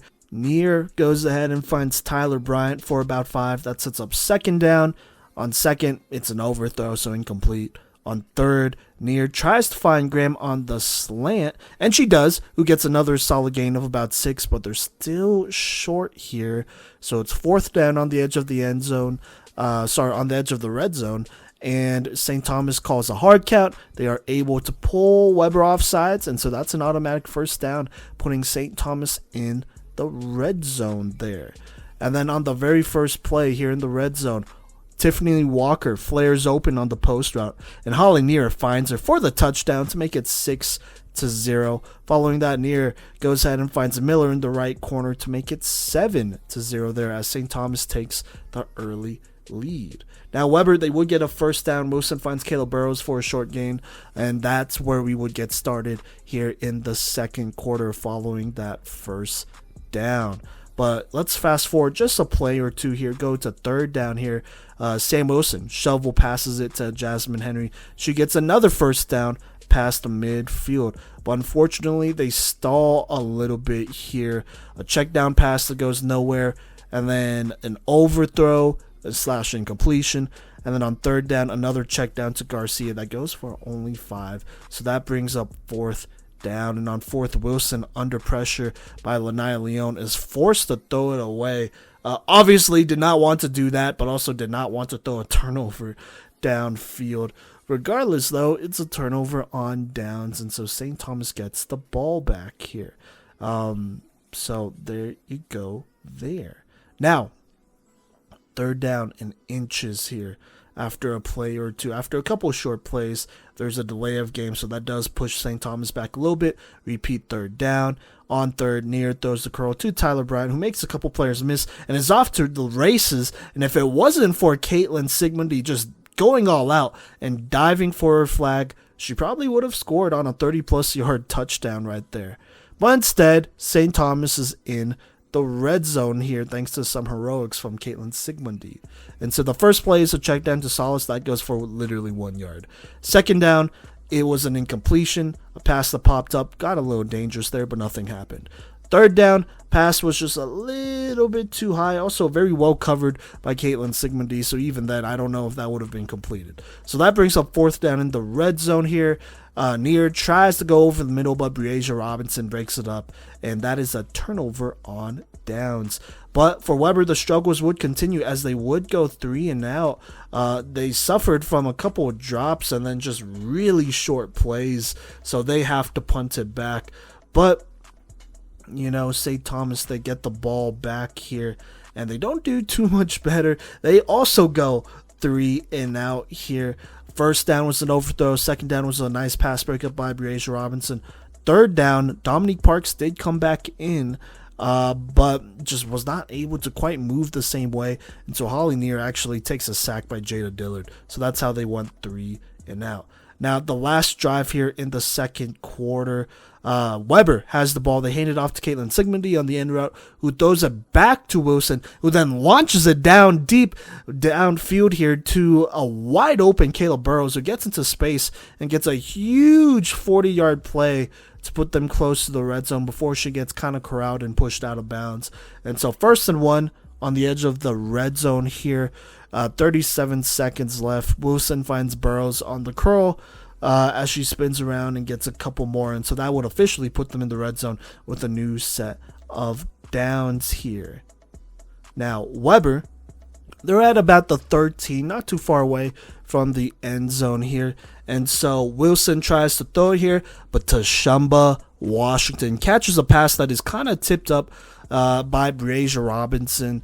And I mean, it's a pass she probably could have caught, but it was just unfortunate that it popped up. And so Tashumba Washington picks that off and ends the half. So there you go there. Now, the entire third quarter is well, maybe not the entire third quarter, but a lot of it was not too crazy here. I mean, Weber would get the ball and would get a nice 20-plus yard play here where Wilson found Burrows on the curl, and then she just makes everything happen from there. Juking, spinning, sidestepping, everything, dipping to go ahead and make basically 5 players miss and gash the defense for 20-plus yards. But Lanai Leon would come up clutch after that and get a sack. That would basically end the drive and eventually result in a turnover on downs. Now, St. Thomas, they would not be able to get too much more here. They would get a first down here where Neer would throw it up the seam to Graham, who gets a good number of yards on this one, just turning around and catching it. And so that would be a first down past midfield here. And then from there, they would kind of struggle a little bit. First ball was tipped to the line. Second down here. First down, the ball was tipped at the line. Second down, Neer will find Graham in the flat, but she kind of tried to cut it back, and this is where you could really tell her mobility was limited, but she couldn't quite make it, and then she tried to pitch it, which wasn't the greatest decision because it wasn't accurate, and the ball hit the ground, and so that goes for a loss of 5, setting up third down here, where Neer tries to go deep, but it's knocked down here. They do call, I guess, pass interference on St. Thomas, which is interesting, but it is declined. So 4th down and they punt it. Now Weber, they would get the ball back here. Once more, they would get across midfield thanks to Caleb Burrows getting loose and also drawing a holding penalty. So there you go there. But eventually it would come back down to a 4th down here. And on 4th down, Wilson lofts a tough pass over the middle. And Burrows rises up and just makes a great catch to put them in the red zone on a 20-yard reception here. She basically just posted up and just got it. Not the greatest angles by Weber. By St. Thomas on that one. A great angle by Weber's Burrows, though, as they would get into the red zone. But right after that, Wilson, just a bad interception here. Tries to force it to Caleb Burrows on the hitch. St. Thomas's Miranda Fairdes sees that all the way and steps in front of Burrows that gets a huge interception and basically just flips the field for St. Thomas. And so by the time they get the ball back, it's about 2 minutes 11 seconds for STU, but they are on the other side of the field. Now on the first play, Holly Neer tries to go deep, and Hayden Roop is there instead of her receiver and almost intercepts it, but it's dropped. Second down here, Neer throws a high curl route, but it's a good catch by Tyler Bryant. That goes for about 6, bringing up 3rd down. Then on 3rd, Neer throws up the seam to Graham, who bodies her way making the catch and bounces off a couple defenders and just runs into the end zone to make it 13-0.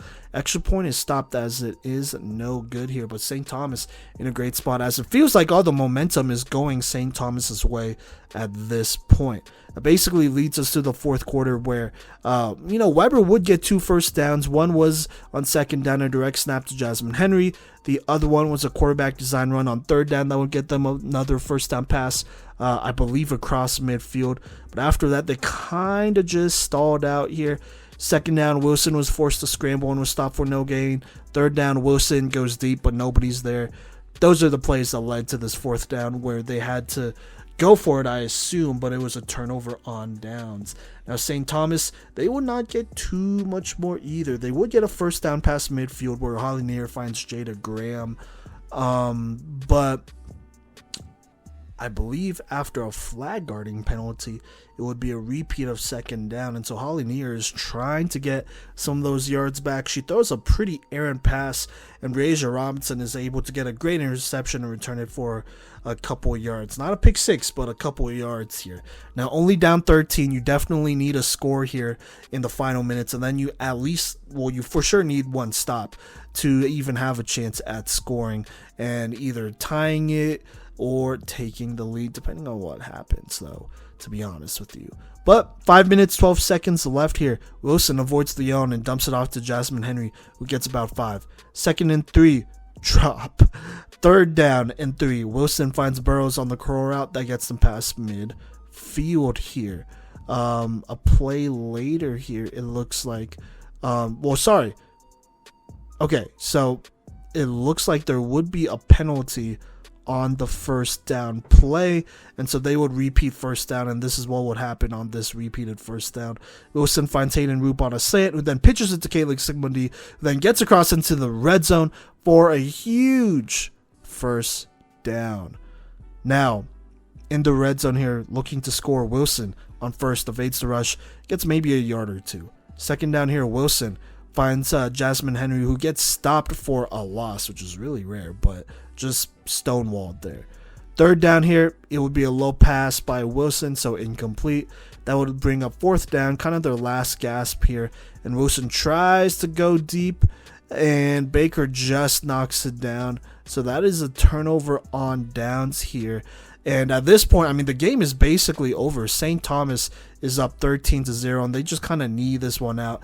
As St. Thomas defeats Weber 13-0, and will go to I believe this is not a semifinal game, but a game right before the semifinals against Keiser, which should be a good one. Weber obviously eliminated, played pretty well here. I mean, we kind of knew what they were. Even then, they played really well, I would say, in this tournament. Just at the end of the day, just maybe did not have enough quality subs out there, as I felt like it was always Caleb Burrows or Brazier Robinson, Blanco Sigmundi that were out there all the time. And so that definitely took at least a little bit of a toll against a really tough St. Thomas squad there. Also, it was a little bit of an off day for the offense. Now for the defense, let's start with St. Thomas here. They played well. They got a shutout, 13-0. I think you got to be happy about that. Offensively, you probably want maybe just a little bit more, but they weren't quite able to get it. So there's that. But there you go there. St. Thomas once more defeats Weber 13-0. St. Thomas will go ahead and play the winner of the Keiser versus Kansas Wesleyan game here, which, I mean, spoiler alert, is Keiser. So there you go there. Okay, now let's go ahead and talk about St. Thomas versus Keiser. Obviously, St. Thomas defeated Weber 13-0 to get here. Keiser took care of Kansas Wesleyan by a pretty good amount here to get here. So here we go. A couple things to keep in mind, though. Obviously, the winner would go on to the semifinals where they would play Thomas, who is waiting there. And then the loser eliminated. So a lot of big stakes here. It kind of feels like a semifinal game, but this late into the bracket, anything could happen. And so you got to find a way to get the job done. All right. Now, I don't think this affected it too much here, but St. Thomas just got out of a very long game with Weber here. Keiser's game ended a lot earlier, and it's because they played at two different locations. Maybe a difference of like 30 minutes to an hour. So keep that in mind. Like I said, I don't think it affected things. And if it did, I feel like it could have benefited both ways. But let's just go ahead and hop into this one here. So here we go. St. Thomas hops out here on offense to start, and on the very first play, Holly Neer is trying to throw it short, but Sydney Woodman says no and takes it and gets a big time interception to start the game. That would go ahead and actually put Keiser in the red zone on their first possession here. And so here we go. Jasmine Roden in at quarterback on first down, throws it away to avoid the pressure. On second, finds her wideout one, Kennedy Foster, on the out route, who gets a couple yards and gets them closer here. And then on third down, Roden rolls left and then runs this little play. They always do this where they roll Roden out and then she pitches it forward on a receiver running a slant route. That's what they do. Sophia Caprio gets it on the slant, and then she basically just walks it in right up the middle for a touchdown to make it 6-0. And then on the extra point, it looks like Kennedy Foster runs a little whip route that goes inside, and Roden finds her on the money on time to make it a nice 7-0 lead. Now, St. Thomas looking to recover here after just a very unfortunate mistake. I don't know if there's too much you could do there other than, hesitate and then just take the sack or go the other way, which I guess you could do that, but it didn't end up that way. And so anyways, Holly Neer, she finds Tyler Bryan on the slant. That goes for a first down to get this thing started. A couple plays later here, it's third down. Holly Neer then finds Kaylee Miller on the drag route, and she also draws a holding penalty, which is thrown on Keiser. And so that's a first down, also past midfield here. So there you go there. Following that, Holly Neer throws the out to Kaylee Miller, who puts a move on a defender and then goes ahead and walks it in for a touchdown. But there is a penalty caught on St. Thomas, and so that will bring them back, push them back, and so it's a repeat first down after the penalty there. So first down, throws incomplete. Second down, really nice diving pass breakup by Alexis Santiago, so it's incomplete again. Third down here, they go to Kaylee Miller on the out route here, who gets only 5, so you didn't get any yards on the other plays here. You get about 5, which is maybe the penalty yards, some of them. And so here we go, fourth down here on the edge of the red zone. Holly Neer finds Maya Salas in the flats for the first in the red zone. Also, just keep in mind here, Dominique Parks is not in. She came in for one drive, I want to say, the last game after she got hurt, but she did not come in after that, I believe. This is a little bit of a spoiler. She would come in for maybe one drive this game to test it out, but would basically just get replaced by Maya Salas, who had a little bit better mobility. So that's a pretty big loss for St. Thomas to losing another playmaker like that. And already considering Jada Graham is in a cast, or not a cast, but in a brace here playing and with limited mobility. So definitely tough. But Maya Salas comes through in the flats for that first down here. Fast forward a couple plays here. Let's go to third down. Holly Neer lofts one to the back of the end zone. It's on the money, and Rayona Baker rises and toe taps this one inside the end zone to make it 7-6. Gets both feet in. That would have been an NFL touchdown. But honestly, just a great throw by Holly Neer, throwing with some touch and layering this one. And then obviously you have Rayona Baker finishing the play and making this game a little bit closer. On the extra point, Holly Neer checks it down to Salas, who reaches the ball over the goal line and ties the game at 7-7 here. Now, Keiser would get back on offense here. They would get this drive started with Roden throwing a quick out to Adrian Rodriguez, the center, who would go ahead and get them the first down. But after that, there's an incompletion on first. On second, it's a quick check down play to Emma Wagman, who does make a couple players miss and gets about 10, so that's pretty big time. Sets up a manageable third down here. And on third, Roden throws the quick curl to Sophia Caprio, who is stopped just really short of that first down past midfield. It's 4th and inches here, basically. But Roden, she throws a slant to Ramirez, who holds on, bobbles the ball a little bit, but holds on for the catch, so it's complete. But her flag is pulled short when it happened. I feel like if she was to hold on to it and have possession, like right away, that would have been enough momentum to get her over. But because she didn't quite have control when, she was trying to come over, and then they pulled her flag pretty quickly, that resulted in a turnover on downs.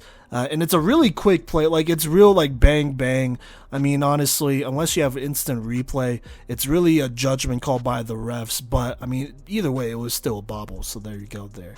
So, St. Thomas to get the ball back here. And on the first play here, Holly Neer finds Riona Baker on the post, and she burns down the field, turning on the Jets. And St. Thomas takes the 13-7 lead on a 40-ish yard touchdown here.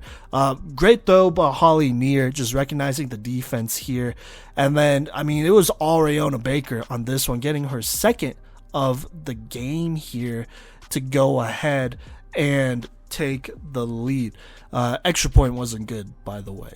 Now, to end the first quarter, Jasmine Roden would roll left and find Kennedy Foster for the first.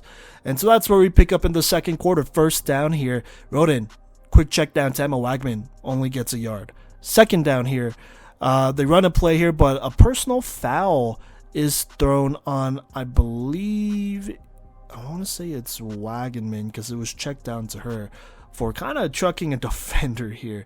So, obviously not good. That does push them back a bit, and so they repeat that down here. And then on the next play, Mayerly Keon jumps this pass, gets a huge interception that would go ahead and put St. Thomas in the red zone in a position to take a 2-score lead, as all the momentum is going St. Thomas's way right now.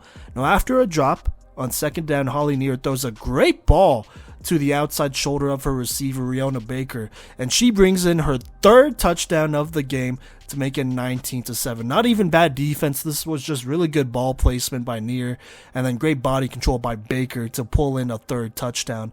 And so 19-7 here. On the extra point, Holly Neer dips below the defender, kind of pumps while she does it, and then runs it in left to get the extra point and make it 20-7. At this point, it's looking like St. Thomas is going to be able to run away with this one, unless Keiser could respond. But Keiser, calm, cool, collected as always, goes ahead and puts together a solid drive, starting with Roden rolling left and finding Brenda Ramirez near the sideline. That goes for a first. Good sideline catch, by the way, there. After a drop on first, on second down, Roden checks down to Wagman, who gets maybe a yard, so nothing really there. And then on third down, Roden throws it up the seam, and Rubino gets loose for a huge gain of 20 yards. That puts them past midfield. She is stopped before she could score, but regardless, they do get to midfield. On first, following that first down here, Roden scrambles for about 5, setting up second down. On second, pass was incomplete, so there you go there. Third, though, Roden on the money finds Caprio on the curl. That would put them in the red zone there. Now fast forward to third down here after a short play to Kennedy Foster in the flats and a throwaway. Roden evades the pressure and just throws a perfect ball to Kennedy Foster on the out route here. A good velocity on this one, and obviously a good catch by Kennedy to make it 20-13. Then on the extra point, which is pretty important here, as every point really at this point is important when you're getting into a shootout like this. Roden pump fakes and then goes to Haley Young over the middle here for the extra point to make it 20-14 here. Now St. Thomas looking to go ahead and re-extend this lead. Still up though, 20-14. It doesn't go extremely well as Holly Neer gets sacked on first down and second down here. First by Samaya Bryant, second by Emma Wagaman, so negative yards here. And then on third down, she throws it out to Kaylee Miller, which only gets 5, which does not make up at all for the sack yards that she took on that one. And so St. Thomas goes 3 and out. That's a huge stop for them. And so here we go. Keiser looking to get something going here. They're up near midfield, by the way. But on second down, Roden checks down to Wagman. She would get the 5 to get them a first down. That would get them across midfield. Fast forward a couple plays here. On first down after that, Roden rolls right and finds Rubino on a deep dig. She gets about 15 yards. That puts them close to the red zone. So there you go there. Now let's fast forward a play to third down. Second down was an incompletion. Roden finds Brenna Ramirez on the curl, who gets a nice spin and gains some extra yards after the catch. That's enough to put them in the red zone as they are cooking there. But after a short check down to Wagman for 3 and an incompletion caused by the pass rush here, it's third down here. And Roden tries to pitch it forward on third down, but it is well covered. Kind of lucky that this wasn't picked off. And so that would ultimately bring up fourth down. On fourth, Roden rolls right, tries to find Kennedy, but Tashumba Washington is there. Just plays this one a little bit better, has the leverage in this one, which, in a matchup like this matters a lot. And she beats her on this one and goes ahead and picks it off. And so there you go there, St. Thomas getting a good stop. They do get a little bit of something going near the end of the half. They find Jada Graham up the seam twice on 2 first down plays, and then Neer tries to go deep, but Adriana Cavallati stops all of that by ending that drive there. And so at halftime, in kind of a shootout here, St. Thomas leading 20-14 so far. Now, in the third quarter here, Keiser gets the ball. They're looking to kind of dig their way out here. Only down 20-14, so a score would tie it right away, and then the extra point could give you the lead. So here we go there. On second down, Roden finds Caprio on the curl. That's good for first. Following that, Roden throws the post route to Foster, and she soars for that. A huge 15-plus yard gain to go ahead and put them just before midfield. Not quite a first down, but just before. In a good spot, though. On second down here, Roden rolls right and goes deep here, getting a little bit too ambitious because this one's just a little overthrown, but Tashumba Washington tracks it down and gets a big-time interception and then also gets a great return here. So there you go there, near midfield, as St. Thomas looks to continue to build on this lead and get it back to a 2-score game. And so on the first play, slant Kaylee Miller, that would get them across midfield. Following an out route to Miller that goes for 10 on second down, Neer finds Miller again on the out. That would give them a first down to put them in the red zone, feeding Kaylee Miller steady here on this drive. After a slant to Baker goes for 4 on second down, Neer goes up the seam to Tiffany Walker, who puts St. Thomas inside the 5 here. Just a great throw recognition by Holly Neer. And once again, another good catch by Tiffany Walker. So there you go there. But still in the red zone, so it's just third down here. And Neer throws it, and it's a great pass breakup by Brenna Ramirez. Plays this one real aggressively, but still clean, I would think. Borderline, right? But plays it really well, in my opinion, and forces a key pass breakup. And so that brings up fourth down. A lot of pressure here. Holly Neer, though, on the money, over the middle to Kaylee Miller, who they've been feeding this entire drive. That gives them a big-time 26-14 lead. Extra point is no good, which at this point, extra points are going to start mattering as this game looks like it's going to come down to the wire. Now, at this point, though, St. Thomas does have a 12-point lead, so they have a lot of momentum, especially considering Keiser just threw a pick on their last drive. And so here we go, Keiser looking to respond back on second down. Roden finds Sophia Caprio on the curl, gets the first, but also draws a holding penalty, which is thrown on St. Thomas, so they tag on some yards. Regardless, first down. Following that, Roden pitches it to Emma Wagman. She gets across for another first down. That puts them past midfield. After a pass breakup on first, on second down, Roden goes deep, and Brenna Ramirez runs underneath this one for a 30-plus yard touchdown here. Just great recognition seeing this in one-on-one, and then Brenna Ramirez getting the job done here, making it a 26-20 game. On the extra point, Roden aims towards the right backside pylon, and it looks like Brenna kind of steals a reception from somebody else. There were 2 Keiser receivers there. Regardless, it's caught, and so now it's 26-21, only down 5 points here in the third quarter. Now let's get to St. Thomas here. They go ahead and get something going here. They run a little spot route play to Kaylee Miller. That goes over the middle for 4. On second down, NAIA finds Bryant on the slant. Takes a pretty tough collision there, but still gets the first down. Fast forward a play here. Second down here. Holly NAIA goes up the seam to Graham, who just makes a tough catch for 15 yards in triple coverage. Very strong hands there to get them going. That's a first down past midfield.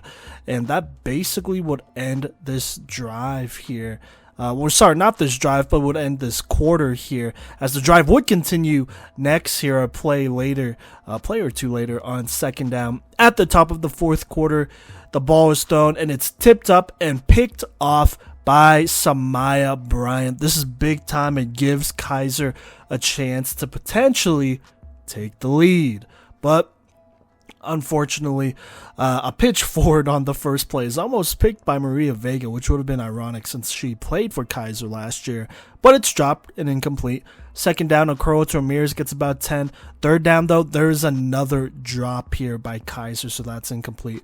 So it's fourth down, and Keiser, interesting enough, decides to punt it, play the field position game, and go 3 and out. Now, St. Thomas, they would get the ball back here, and 2 plays in third down. Holly NAIA throws the curl into Jada Graham, who puts a move on the defender and reaches over midfield for the first down to get this drive going and extend it here. But anyways, let's go ahead and get back to the drive here. So first down, right past midfield. First play on the other side of the field in Keiser territory. It's overthrown, so that brings up second down here. NAIA tries to go up the seam here to Tyler Bryant, but it's pretty out of reach, and it looks like Tyler Bryant also suffers an injury, so she comes out for a play or two. So that brings up third down here, where NAIA tries to go down the right sideline here, and it looks like she has, I want to say it's Baker here, but this is just a great adjustment to the ball by Lizandra Amore here to go ahead and break up that pass. It might have went for a touchdown, and that's a pretty big play there to force fourth down. And so on fourth down, St. Thomas has to punt it there. So there you go there. Now, Keiser, they get the ball back, first down. They try a deep shot deep to Brenna Ramirez, but it's slightly overthrown, so it's incomplete. Second down here, Roden tries to go up the seam to Caprio, though, but Tashumba Washington is there to basically just field it once more. This pass was just, not on the mark. Saw what she was trying to do here, but just overthrown, and so Washington gets an easy interception. And so here, and fields it too, gets a good return. And so 5:53 seconds left. St. Thomas in the red zone looking to put this one away here. First down, doesn't go for too much here. Second down, it's an out route to Miller for 5. And then third down, Holly NAIA tries to go over the middle, but once more the ball is tipped up in the air by a receiver and then picked off by Samaya Bryant, her second interception of this fourth quarter, which is absolutely huge because it keeps Keiser's hopes alive here and prevents this from being a 2-score game.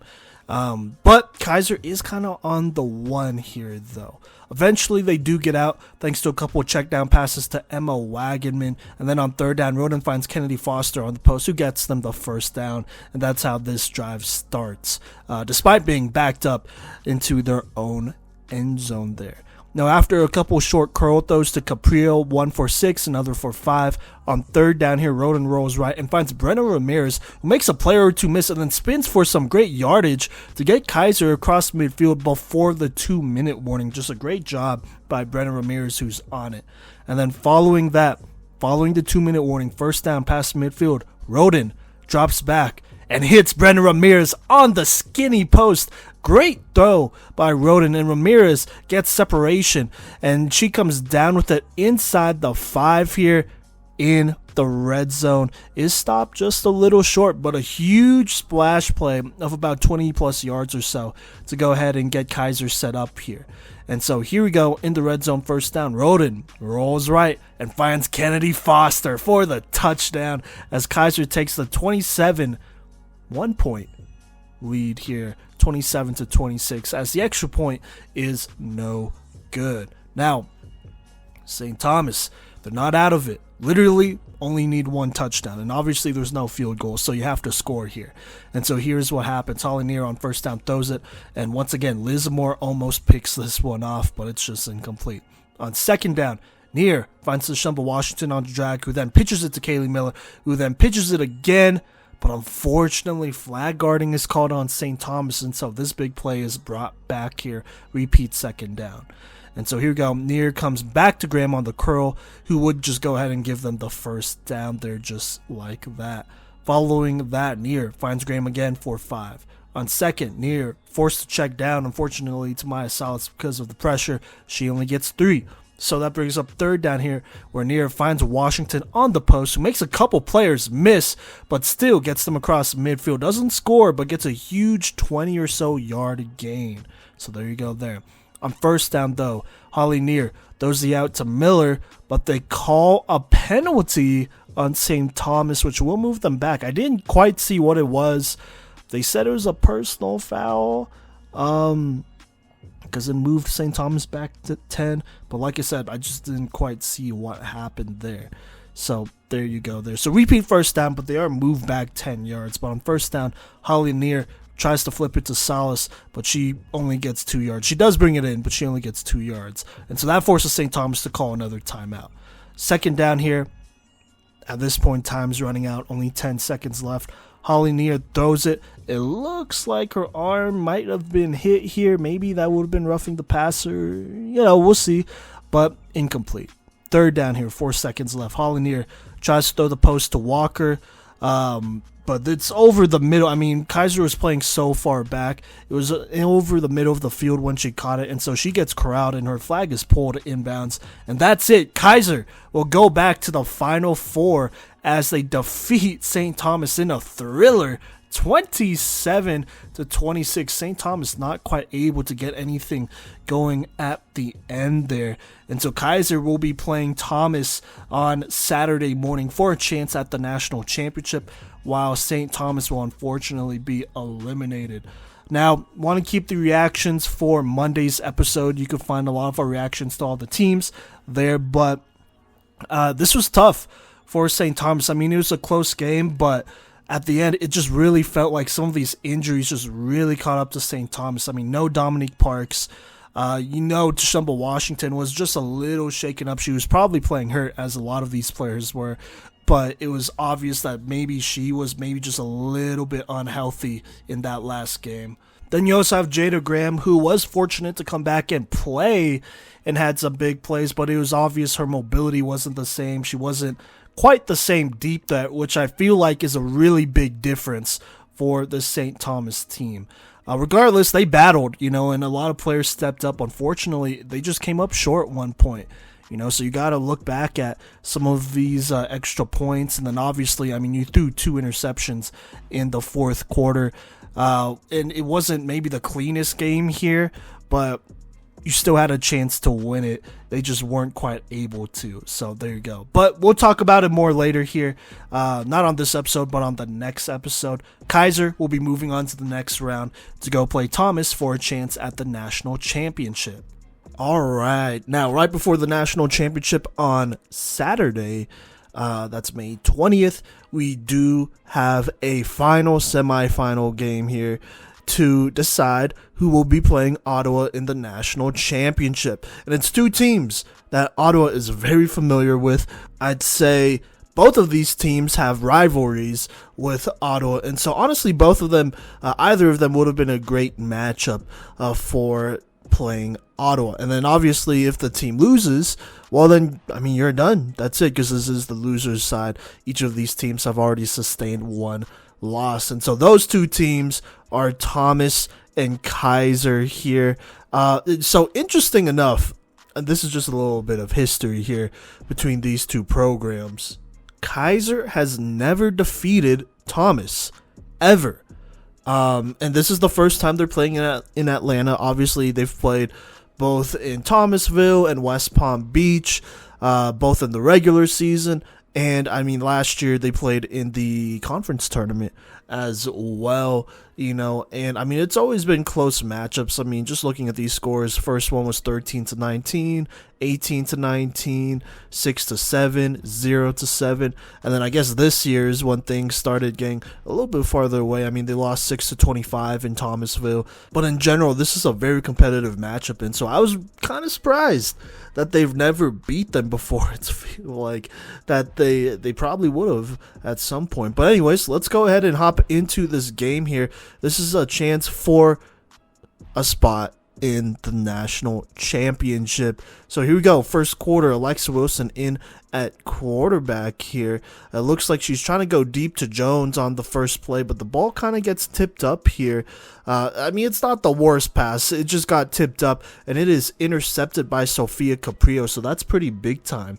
Now, Keiser, they would put together a pretty solid drive, get down the field, I think just get to the edge of the red zone, and this is when Thomas would get an interception of their own by Giselle Jones, and so that would basically, get them in a really good spot here to, respond back, but nothing's able to come from it. So they basically just trade turnovers.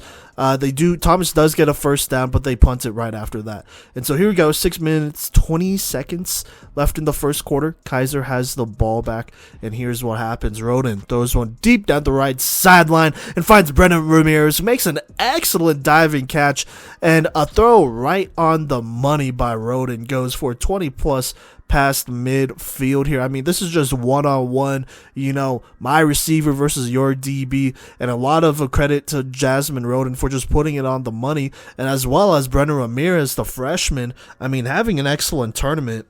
But this play right here being the one that is, I think, the crown jewel of her performance in the entire tournament, in my opinion. Or at least one of them, because she's had so many great plays. But that was big time for Keiser to get going here. Following that, Roden rolls right and lofts one deep down to Marissa Robino, but it's just slightly overthrown. She does get open too. So there you go there. Second down, it's a double pass. Haley Young gets it, and then she throws it back to Roden, so triple pass, who then finds Adrian Rodriguez over the middle. That's good enough to put them in the red zone there. So there you go. First down in the red zone. Quick hitch to Foster. Goes for 4. On second, it's another double pass turned into a triple pass because it comes to Roden, and she basically just throws it away. Thanks to Brittany Delva applying pressure. And by the way, in this game, Jada Reese did play, and so she's slotted in at rusher. And so this is basically the regular Thomas defensive lineup that you saw all season, with Giselle Jones back at DB and Jada Reese at rusher for the most part of this game. So there you go there. But anyways, brings up third down thanks to Brittany Delva. And on third, Roden tries to get it to Young here, but it just goes right over her head. So incomplete. Or actually, maybe it's considered a fumble because it was so backwards. But either way, I mean, it didn't get any yards. So fourth down here in the red zone. Roden with the quick throw to Foster to get it away, and then she just get the ball out really because she's under pressure. And then Foster tries to pitch it by Rodriguez here, and she does, but Rodriguez is looking for another pitch partner, but Thomas does a good job corralling her and eliminating those options there. And so that's a quick turnover on downs. Now Thomas, they would get the ball here, looking to score, still 0-0 at this point, pretty late in the first quarter. But before this first quarter ends, Wilson on third down hits Brittany Delva on the curl, who then pitches it to Giselle Jones, who then gets a couple more yards for a gain of 15 or so yards here. A good play to go get that first down. And so there you go there. That was the, last big play of the first quarter. Let's go to the second quarter here, where it is third down. 2 plays later, Thomas with the ball still. Wilson finds Delva on the out route. That goes for a first past midfield. The offense looking locked in, by the way. So there you go there. But there's a check down on first to Pena that goes nowhere. On second, Wilson rolls right and throws a deep, but this one's just a very uncharacteristic drop by Delva. So that brings up third down. And on third, Wilson rolls right and finds LaKara Brown on the curl, but that only gets about 7, so they're still pretty short. It's fourth down here. And so here's what happens. Wilson, under pressure, is forced to just throw it to Brown on the hitch, but the Keiser defense is there, and they go ahead and stop her short. So there you go, turnover on downs. Now, Keiser would get the ball back here in the second quarter. And here's what would happen. They go ahead and attempt a double pass to Haley Young, who tries to get it to Kennedy Foster, who is slightly pushed. And so they're going to call a PI on that. And so repeat first down here, obviously moved up. They do the double pass again, but then get it back to Roden. So triple pass, who then finds it to, or gets it to Rodriguez, but it's a little bit high, and she tips it. But Kennedy Foster happens to be just pretty much right behind Adriana Rodriguez. It just makes an excellent diving catch for a first down past midfield. So there you go there. Keiser back on the move on offense. Hopefully looking to get something this time, though. All right, but anyways, first down here, roll out both quarterbacks. Really doing this pretty heavily here to tire out Jada Reese. At least it seems like it. But they run this double pass with both their quarterbacks. Young gets the pass here. She can't find anybody or throw it back to Roden, so she basically actually just gets sacked by Reese here. Her time ran out real quickly, and actually before this play happened, Thomas did call a timeout so that they could combat this two quarterback system. And so right when Roden threw it to Haley Young here, I believe it was either it was one of their linebackers, Delva or Scott, immediately came up to Jasmine Roden to go ahead and take away that option to give it back to Roden. And so Young was kind of stuck in a spot where she was scanning down the field. Reese was hot on her pursuit, and by the time she looked back to Roden, it wasn't there, and so she got sacked. So just a great play here by Thomas, which would end up being really big here. But anyways, second down here, Roden finds Rubino on the curl, only for 5. On third, though, Roden tries to fit it up the seam, and I see what she's trying to do, trying to get it to a receiver up the seam here, but the ball just gets a little bit too far away from her, and so Giselle Jones picks this one off and returns it, and then basically throws the ball, like not at a player, but like throws it, and so that's an unsportsmanlike, which will push Thomas back. But, I mean, basically, they're just starting where they usually would, to start a drive. But, obviously, you want all the yards you could get. Still got the ball, though. But, anyways, on offense here in the second quarter, about midway through the second quarter, just about at this point, they go ahead and they have a drop on first. On second, though, Wilson finds Delva on the slant. That gives them a first. So, boom, there you go there. I also think Giselle Jones might not be out there on offense, at least to start. She would eventually get back in, obviously. But anyways, following that first down, Wilson fires one over the middle on the slant to Delva. That goes for a great gain of about 15, so that makes it about second and inches just before midfield here. And here's what happens. Wilson finds Delva on the out, who then spins for a couple more. That's a first down past midfield there. And so here we go, looking to at least try to get into the red zone here. After a quick check down to Margarita Pena, who gets a couple yards, gets actually 5 because she makes a couple players miss. It's second down here, and Wilson finds Kiana Cole in the flat, who gets outside, gets the edge, and that would go ahead and put them in the red zone, a good gain of about 10 here. Now on first down in the red zone, Wilson rolls right, finds Nakara Brown on the curl, who makes the first defender miss and then gets pulled short inside the 5. If she was to make that last defender miss, that would have been a touchdown here, but still a great play regardless. Now that brings up second down here, and you already know Janae Scott checks in for Alexa Wilson. You have Kiana Cole under center, the Cole Scott combo, and so Cole takes the snap, runs right, and makes Kennedy Foster miss before walking it in to make it 6-0 here. I mean, it was just a straight one-on-one play, and this time around, Kennedy couldn't quite pull her flag. Kiana Cole just being extremely tough when she gets outside here and, puts you in a tough situation like that. And so that is an early 6-0 lead here. On the extra point, Nicole stays in, Janae Scott stays in. Nicole throws the out to Brittany Delva, but it's just a little off the mark, and so the extra point is no good. Now Keiser They're looking to get back into this one. And it looks like Chloe Griffin actually checks in, I want to say maybe for the first time this tournament. At least in the games I've covered, I haven't really seen her, catch anything. And that's because she has a hand injury, or at least that's what I was told. But she checks in. So that's interesting here. Maybe even as a decoy, but we'll see. But the first down play is incomplete. Second down play is also incomplete, just off the mark and just not in sync here. And then on third down, Roden rolls right and lost one to Rubino, and it's a good pass here, but it's definitely a tough catch to make as it's well covered, and she's just not able to bring it in. So I count that still as a drop though. And so Keiser unfortunately goes 3 and out here. So there you go there. Now Thomas, they take over, looking to take a pretty dominant 2-score lead here. We know how that goes for Thomas. If they could get up by 2 scores, they're in a pretty secure spot to win the game as a whole. So there you go there. But Thomas takes over just before midfield. Solid punt here. And a return where you get it just before midfield, so you have some extra yards to work with. And so here we go. First down. Pass is dropped. On second down, though, Wilson finds a Cole in the flats, who gets a nice gain of 11 and a first down pass midfield. So that'll be 1st and 11 from here on moving forward. Now, first down, though, is a throwaway. Second down, Wilson scrambles right. Gets a solid gain of 6. So that brings up third down here, about 3rd and 5. Wilson forced to throw, kind of off her back foot here. And so the ball's off the mark. It's incomplete.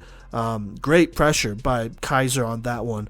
And so here we go, 4th down on the edge of the red zone. Wilson finds Aaliyah Wood, the freshman to freshman, over the middle, who then pitches it to Margarita Pena, who then pitches it to Nakara Brown, who gets outside and almost scores again. A little deja vu, I feel like here, but is stopped inside the 5. At this point, there's about 30 seconds left here in this first half. And so that's when Scott comes in for Wilson, a Cole-Scott combo. Here's what happens. Kiana Cole rolls right and then basically just punches it in to make it a 12-0 lead. Nobody really there to stop her. And then on the extra point, a Cole rolls right and finds Margarita Pena, makes a diving catch for the extra point to make it a pretty solid 13-0 lead right before half. Now, Keiser, with 23 seconds left, still very capable of scoring. So here's what happens. Roden down the right sideline finds Ramirez, who rises up and just mosses a DB just straight up for a 20-plus yard reception past midfield. Just an excellent one-on-one play here, basically on a prayer. So there you go there. That puts them past midfield on a huge splash play there. Now, after that, first down's incomplete. Second down here, though, Roden finds Foster near the right sideline for about 10, who gets out of bounds. On third down, Roden finds Caprio on the curl, who then gets out of bounds, gets another 5 here. And so that brings up fourth down with about 4 seconds left. They're not super far from the end zone, maybe just over 20 yards. And so here's what happens. It's going to be a Hail Mary. Roden throws it deep. But she throws it just a beat early, maybe not even a beat, like a second early. And so if she probably waited, there's no guarantee that she was going to complete it anyways, but it would have given her, receivers a better chance to get down there. And so she throws it a little early, and it's pretty easily picked off by Key Knight here, number 5. And so that is the end of the quarter here. Like I said, not that they were going to score off of that, but you probably want to give it an extra second here to get your receivers ready and post it up. But anyways, Thomas has the 13-0 lead to start the third. Keiser also has the ball here to start the third. And so here we go to start the third quarter. Roden finds Young on the outside. Gets about 4 yards, decides to run it. Second down, it's incomplete. Third down here, though, Roden finds Wagman on the check down for a nice gain and a gain of about 14 yards here and a first down, like I said. And so there you go there. On first down, though, Roden finds Foster on the curl for 5. But right after that, Roden gets the snap here and is sacked by Jada Reese on second down. And so now that brings up third down here in a pretty difficult spot, trying to get some yards here. And so Roden tries to shovel past it to Caprio, which doesn't go far. It goes for maybe 1. Thomas plays this really well. Shout out to their defense. And so it brings up fourth down here. And, Keiser, I think they definitely feel a little bit of the pressure here. And so they decide to go for it, which isn't the worst decision. You're down 13-0. You need something. But on fourth down, Jada Reese sacked Jasmine Roden once more, which ends up being huge. So 2 Jada Reese sacks to start the third quarter would basically result in a turnover on downs. And so Thomas gets the ball here in Keiser territory here.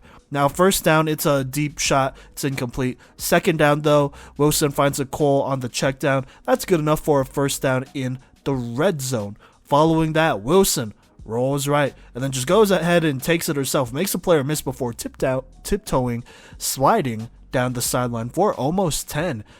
So a good gain there. Good heads-up play there. Now, on second down here, Wilson throws it to the flats to a Cole who reaches for the pylon but is stopped short here, and so that brings up third down here. And on third, Scott comes in for Wilson. You already know a Cole-Scott combo, and so here we go. Cole gets the snap. Cole is looking to pass, but that middle is just left wide open. There is nobody in the middle of the field here. No receivers, no DBs, no linebackers. They basically just parted the Red Sea, and Cole just walks it right up the middle for the touchdown to make it 19-0. A bad breakdown for the defense, but obviously put in a tough spot to begin, though. And so there you go. Now, on the extra point, Cole is sacked, but there is flags for holding, so they repeat the extra point here. And so on this second try here, Cole goes power left and runs it in, makes it 20-0 as Thomas is beginning to pull away here. This Keiser offense just struggling to finish drives here and, keep drives going and not turn over the ball. And so Keiser, they're not out of time yet. They're in a really bad spot, but they got to get something if they want a chance here. Hopefully in the third quarter, if not early fourth. And so here we go. First down's incomplete. Second down, Roden finds Rodriguez for only about 4. Third down, Roden finds Foster on the curl. That's good enough for a first down there. But a little rust here. Drop on first down. Drop on second down. Third down, Robin finds Rubino, who then pitches it to Caprio, who then pitches it to Foster, who then makes a player miss and sets it down just short of the red zone here, not wanting to waste some potential yardage to go. And so that is just short of the red zone, so it's basically like 1st and 1, but on a 20-plus yard gain here for a first past midfield. So a huge play to get this thing going. Really need to score here soon, like I said. And so exactly what you needed. Now on first down here, like first and maybe 1 or 2, Roden just throws the out route to Emma Wagaman. That goes for a nice first down in the red zone.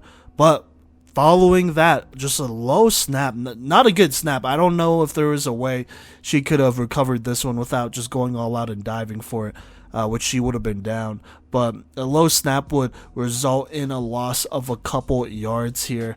So that brings up second down here. Roden finds Rodriguez on the out, who gets outside and makes a player miss for a solid gain of about 8. So you get some of those yards from the bad snap back and maybe 1 or 2 more. And that's the end of the third quarter. So that brings up the fourth quarter here in the red zone. Keiser having basically needing to score to even have a chance to get back into this one here. And so on third down here, Roden throws it, but it is overthrown, just gets away from her. And so now it's fourth down in the red zone. And on fourth, Roden tries to find Kennedy Foster in 1v1, and she has her, but Aaliyah Wood, the freshman in 101, plays this one excellently against one of the best receivers in the game, if not the best receiver in the game, and knocks this one down here. Just very clean coverage, a very good job here by Aaliyah Wood to deny that. And so that's a turnover on downs here. Now, things aren't looking great here.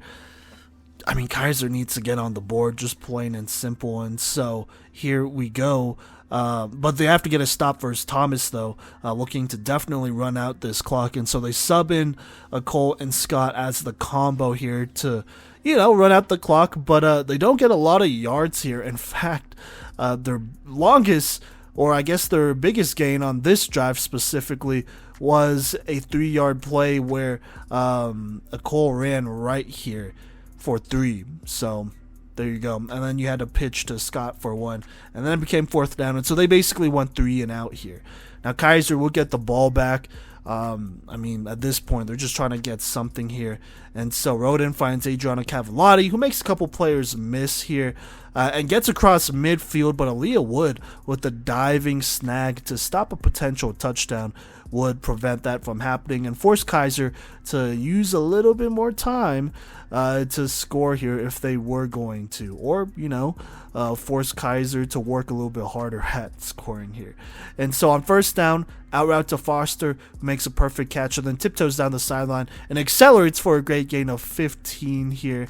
That would go ahead and I believe it actually put them in the red zone. So sorry, that first play put them across midfield, but that Kennedy Foster catch put them in the red zone. On 1st down, Rodin aims for the corner, just gets a little bit too ambitious here, tries to squeeze it into a tough window, but Giselle Jones just gets an easy interception, and that is basically the game here. Thomas, they would, get the ball, basically run out as much of it as they could before punting it, which did end up being blocked, and so Keiser would actually start in the red zone here. But by this point, there's only a couple minutes left, just not trying to get, mercy rolled at this point, and so it comes down to 4th down here, a double pass to Haley Young. She finds Kennedy Foster. That puts them in the red zone. And then a couple plays later on 2nd, another double pass to Young, who gets it to Rodin. So it's a triple pass. She just runs it up the middle for a touchdown to make it 20-6.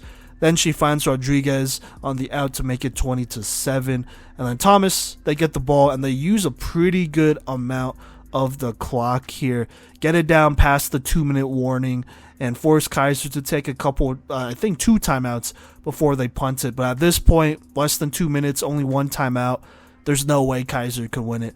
And they're not able to score here. And so just like that, Thomas beats Keiser 20-7 and will go back to the national championship to play Ottawa for the 2nd time this tournament and for this year as well. Keiser here, just a lot of mistakes. Started out really slow, I feel like, on offense. I don't want to say started out really slow. They had some big plays. They just couldn't finish those plays, I should say here.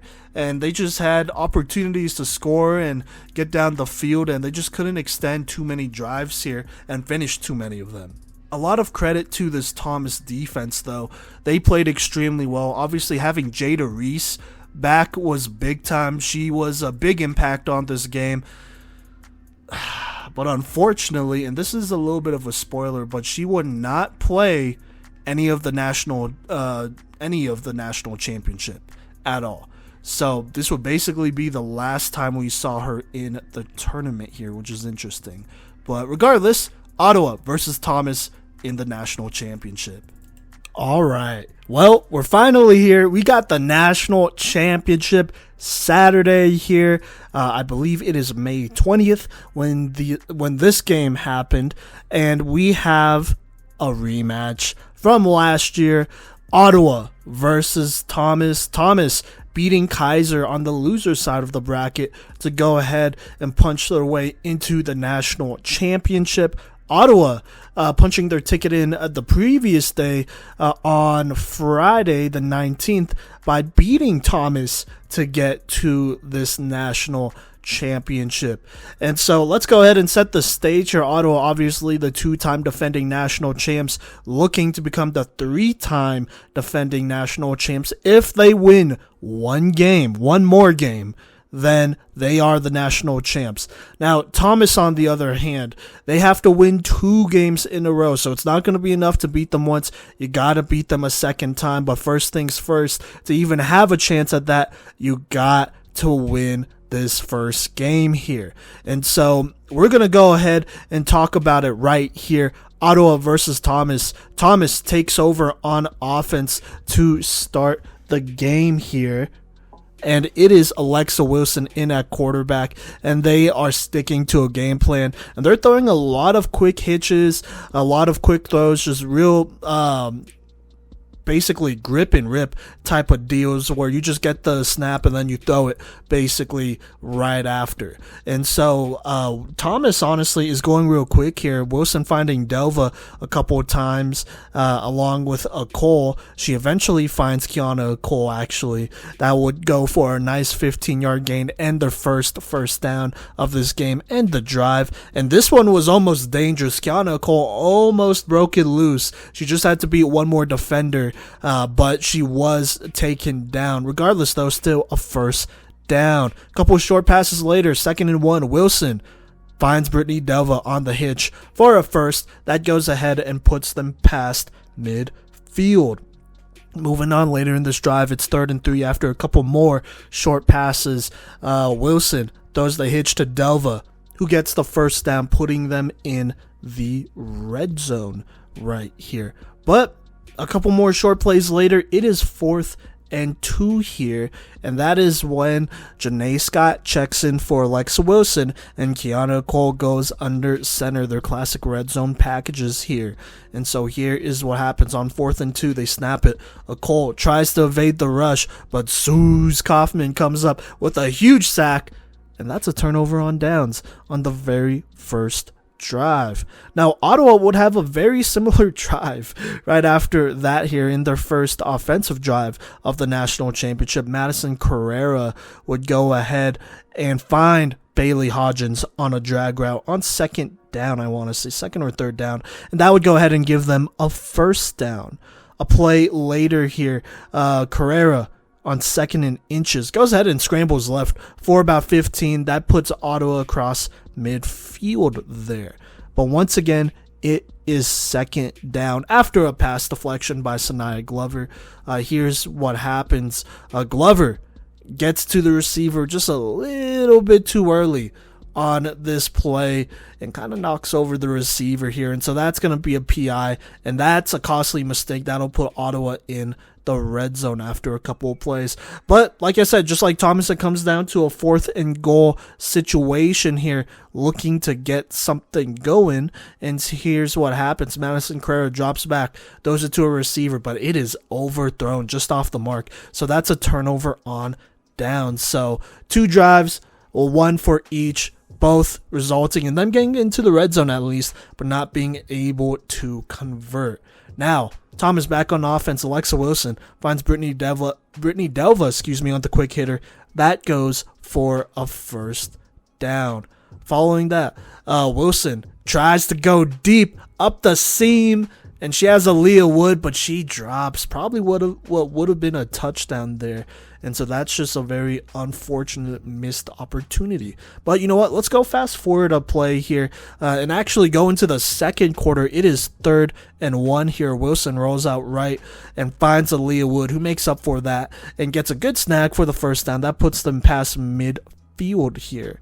Following that 2nd down, they throw another slant here to Aaliyah Wood, and she dives for this one. Has to kind of lay out, but still makes the catch. That's enough to go ahead and put them in the red zone. Now, once in the red zone, they're looking to score here. Moving on a couple plays, it is 3rd down, and Abby Brown almost jumps a pass here that Wilson threw, but it is tipped away. And so that brings up 4th down here. And on 4th down, Wilson, under pressure, lofts one up the seam, finds Giselle Jones, who then reaches the ball over. That's a Thomas touchdown as they draw first blood, taking the 6-0 lead. Now, the extra point's no good. It's a rare drop, actually, by Kiana Cole. But regardless, Thomas has to feel good by at least taking the lead here.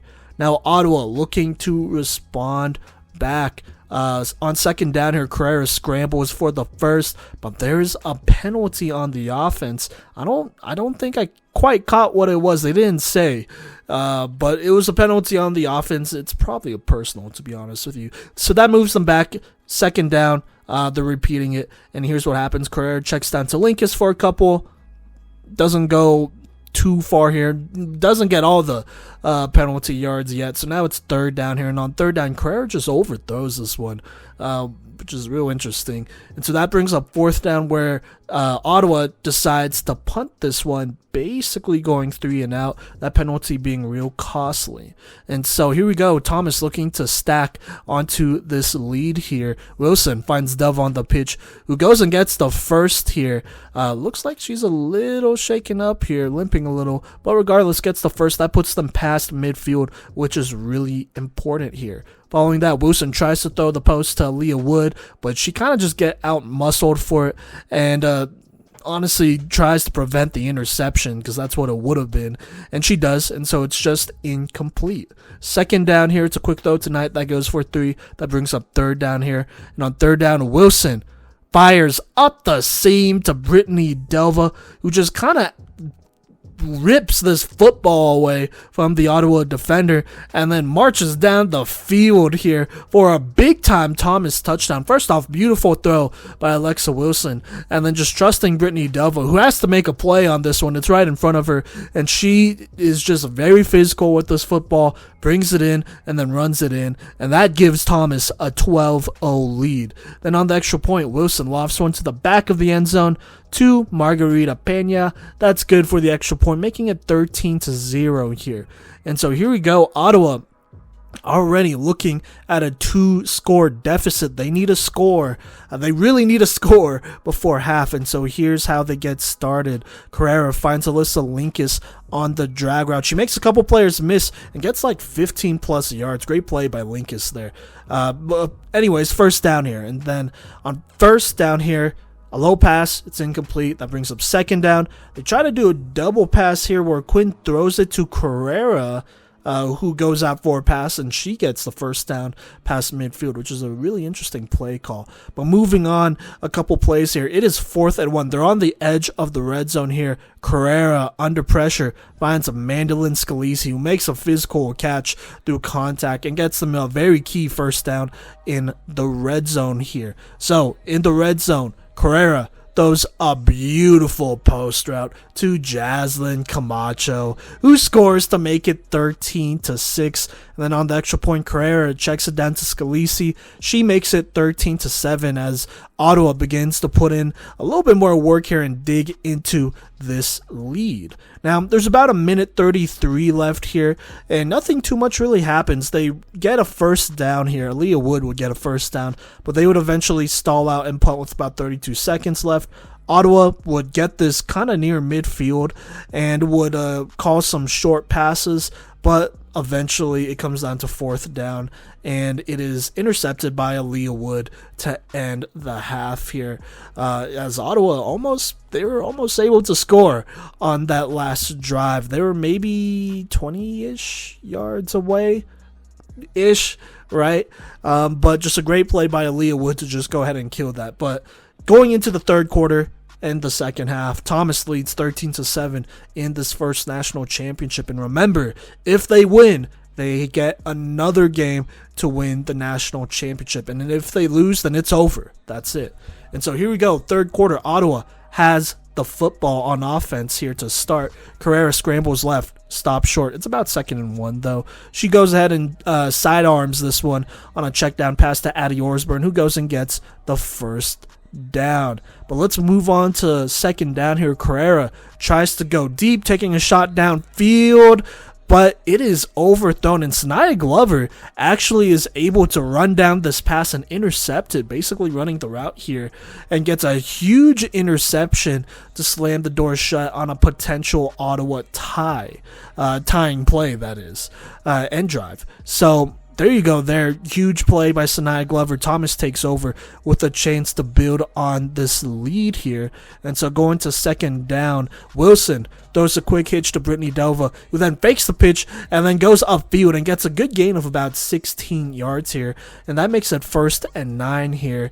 And then that's when Wilson throws the hitch to Aaliyah Wood. She goes ahead and gets upfield once more. Doesn't quite get the first down, but it's basically 2nd and inches at this point. A check down to Kiana Cole would give them the first down past midfield. So now they're past midfield. It's 1st down. Wilson goes ahead and finds Delva, who spins, jukes, and turns on the Jets. 99 acceleration, 25 plus yards to the house. Just a great play by Brittany Delva, who, I mean, honestly, just made it all happen on this one. Found the sideline, found the outside leverage, and then just went to the house here, making it 19-7 here. Just a great play as Thomas continues to strengthen their lead.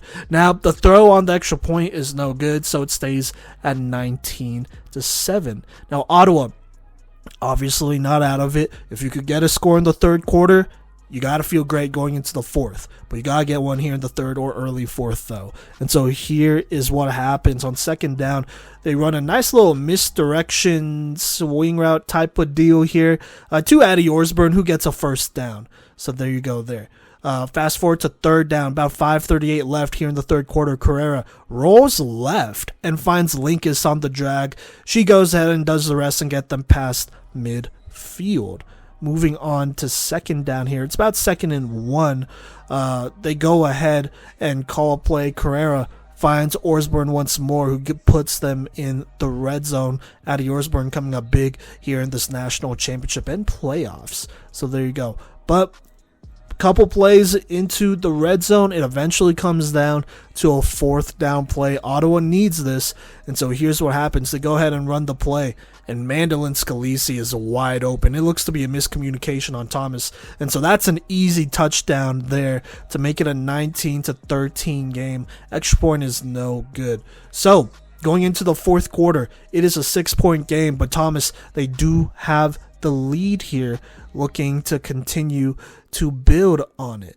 Now, the first drive for Thomas eventually stalls out and they punt it, but Ottawa would basically go 3 and out right after that. Madison Carrera getting sacked by Giselle Jones twice on this drive to go ahead and kill it. And I think it's worth, I don't think I mentioned this before, which I definitely should have, but Jada Reese has not checked in at all this game. Giselle Jones has been in at rusher, which is why Sanaya Glover got slotted into back into the starting lineup at that corner spot. And so Giselle Jones has been rushing Madison Carrera all day with, you know, varying success. Obviously, that's not her natural position or the position she played all year. But those 2 sacks would be big time for Thomas to give them another chance here, hopefully to win the national championship. But they still got to take care of business. And to do that, they got to score on this offensive drive, or at least one more time in the fourth, most likely. And so Thomas, they have the ball, comes down to fourth down. Here's what happens. Wilson finds Aaliyah Wood over the middle. That's good for a first down past midfield. Second down, Wilson throws it. It's hike. It should have been a pick, but it was dropped. So there you go. But it brings up third down here. And on third down, Wilson throws it just inside to Giselle Jones, who makes an excellent catch and looks like she's about to walk into the end zone, just getting open here on this one. But Jukani Washington makes an excellent grab while she's falling. I mean, when you really look at this replay, she is on the ground here after she fell. And Giselle Jones is sprinting, mind you, and she has just precisive, and I mean precisive, flag pulling here, and is able to pull her flag and prevent a would-be touchdown on that one. But for now, though, Thomas is still in the red zone with a fresh set of downs. And so here's what happens. Direct snap to Kiana Cole. That goes for 2. That brings up second down. Janae Scott is subbed in for Alexa Wilson, so it's that a Cole-Scott combo. Kiana Cole goes up the middle, gets maybe a yard. So that brings up third down here in the red zone. That's when Kiana Cole rolls left and then finds Janae Scott on the swing route to take the 25-13 lead with 2:05 left. The extra point is no good at this point. That is basically the end of this game here, unless Ottawa could score quickly. And they do get a first down. A nice little throw to Dos Santos, which goes for 20, would give them that first down. But eventually it comes down to a fourth down play with about 50 seconds left. So time really is running out here. And so here's what happens. Carrera rolls right and then finds Maya Quinn on the dig for 20. First down past midfield here. Ottawa obviously looking to score as quickly as possible to preserve some time here. And then here's what happens. After an incompletion, Carrera on second down goes deep, but this one's intercepted by Kiara Knight. Thomas will survive and force the equivalent of a Game 7 here in flag football. This tournament format is awesome, by the way, but this is where things get really interesting. And you know what? We're going to go ahead and tag on that national championship and hop into it, because winner takes all. Whoever wins are your national champs. Oh, by the way, Thomas beating Ottawa 25-13 to get here and give them that second chance. All right, now the national championship, winner takes all, Thomas versus Ottawa. This is the last part of the trilogy between these two teams in this tournament. Obviously, each team winning by, I want to say, 2 or 3 scores in their first 2 matchups. Each obviously at 1-1. Whoever wins this one takes it home. And so here we go. Thomas takes over on offense. Hitch to Brittany Delva, who goes ahead and pitches it to Giselle Jones, who burns down the sideline before getting tracked down by Abby Brown. That's a huge 20-plus yard gain to get this national championship started. Following that, Wilson throws the post to Kiana Cole, who almost breaks this one off loose for another touchdown. But instead, it is a 20-plus yard gain here. Interesting wrinkle here. Plus, obviously, a first down pass midfield. So there you go. Now, a little curl route throw to Aaliyah Wood would put them in the red zone. So 3 plays, 3 straight first downs here. So first down in the red zone. Wilson sacked by DJ Paris. That's a big one for Ottawa. That pushes them back a bit here, and so that makes it second down here. Wilson throws the hitch to Delva. That goes for 3, and so that brings up third down here. Wilson throws kind of a dangerous pass that just gets a little bit away from her, but fortunately for Thomas, it is incomplete. And so here we go, fourth down. Wilson tries to take a shot into the end zone. This is about 20-plus yards away, but it is intercepted by Farron Malouf, which is a little interesting. I probably would have tried to knock this one down because she intercepts it and then gets pulled pretty much immediately. So it's pretty much a punt. And so Ottawa starts on the 3-yard line on offense. Regardless, though, I mean, you got to be happy that it wasn't going to be a Thomas touchdown if you're Ottawa. But anyways, on the 3 here, they go ahead and throw a hitch route to Jocelyn Camacho. She makes a player miss, eventually gets pulled down. That's 10. Second down here. Quick hitter to Maya Quinn. She gets the first down. But a couple plays later, a check down and an incompletion. It's third down. Carrera forced to go left. Tries to throw it, but Brittany Devil forces an incompletion. So that is an Ottawa punt. Now, Thomas, they would get the ball back here, but they would basically go 3 and out. They would have a drop to start the drive, short hitch route for minimum gain to Delva. And then on third down here, Wilson under pressure. It looks like the ball kind of just slips out and is way short. So that's how they go 3 and out. And so Ottawa, they get back on offense here, and here's what happens. Carrera evades the rush, which, by the way, is still Giselle Jones at rusher. This is a slight spoiler, but Jada Reese would not come back at all for this tournament here, which is really important, obviously. So there you go there. But Giselle Jones applying pressure here. Carrera gets away from her and then throws it to Camacho. Makes a great catch for about 20, but then they also tag on a penalty here, which I think actually Ottawa declined. So regardless, though, it's a first down in the red zone, first red zone trip for this national championship game for Ottawa. But here we go, first down. They throw the drag route to Linkus, who gets about 2 yards. Second down, passes incomplete. Third down, Carrera evades the rush from Jones once more before lofting a beautiful pass towards the back of the end zone here to Alyssa Linkus, who comes down with this one. Excellent catch. A lot of credit to Linkus as well, by the way, to give Ottawa the 6-0 lead in this ever-important game. Extra point is no good, though. It's a nice pass breakup by Nakara Brown. But regardless, Ottawa has that 6-0 lead. Now, after an incompletion to start on offense here on this offensive drive for Thomas, it's second down here. Wilson checks down to Margarita Pena. That goes ahead and gives them a first down. So first down here, there's another drop. That brings them second down. Wilson gets a little ambitious, tries to go deep here, taking a shot, but Farron Maloof once more comes up with a huge interception, her second, not only of the game, but of the first quarter here. And so that goes ahead and kills that drive. Now let's go ahead and go to the second quarter. After a quick throw to Bailey Hodgins for 5 in the first, it's second down here at the start of the second quarter. Carrera scrambles, and that goes ahead and puts them in the red zone after she gets pulled short. So there you go, in the red zone. First down, the pass is incomplete here. First down, the pass is complete, but it goes for a short gain, maybe 3 or 4. Second down, it's incomplete.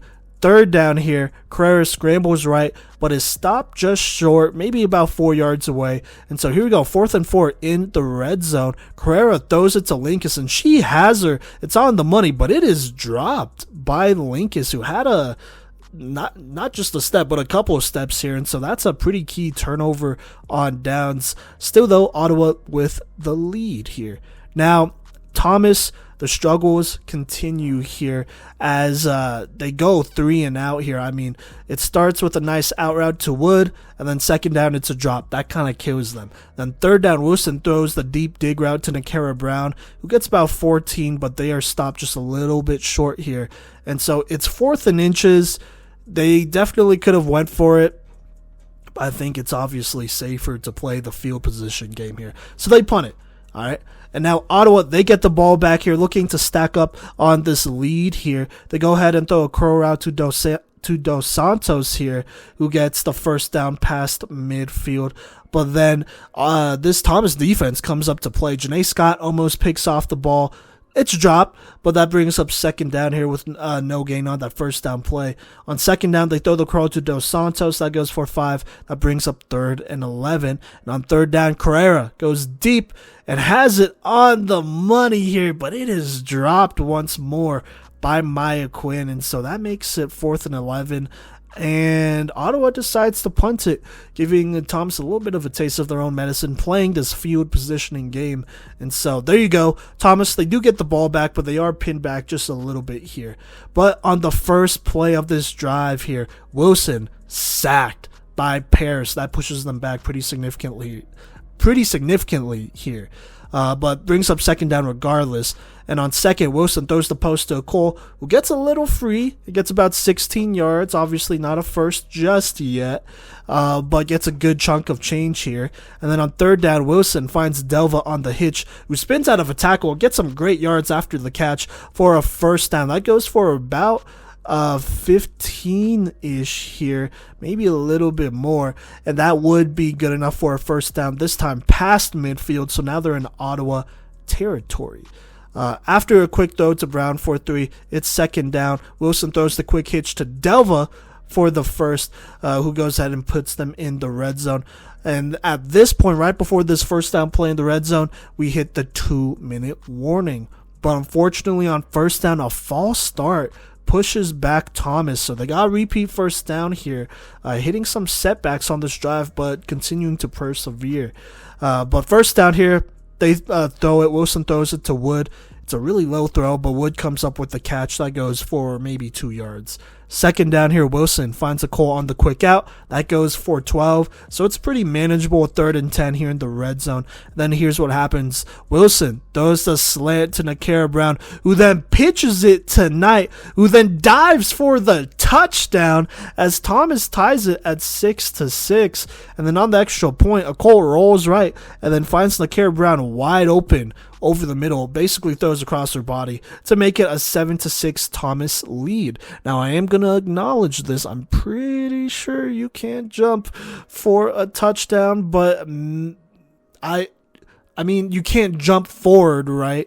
And it'd be ruled a touchdown, but I'm pretty sure she might have been able to land back down here just short. And then she was also reaching out for it when she got the touchdown. I mean, regardless, I'm pretty sure she was going to score, so it really doesn't matter that much. But, gotta throw that out there.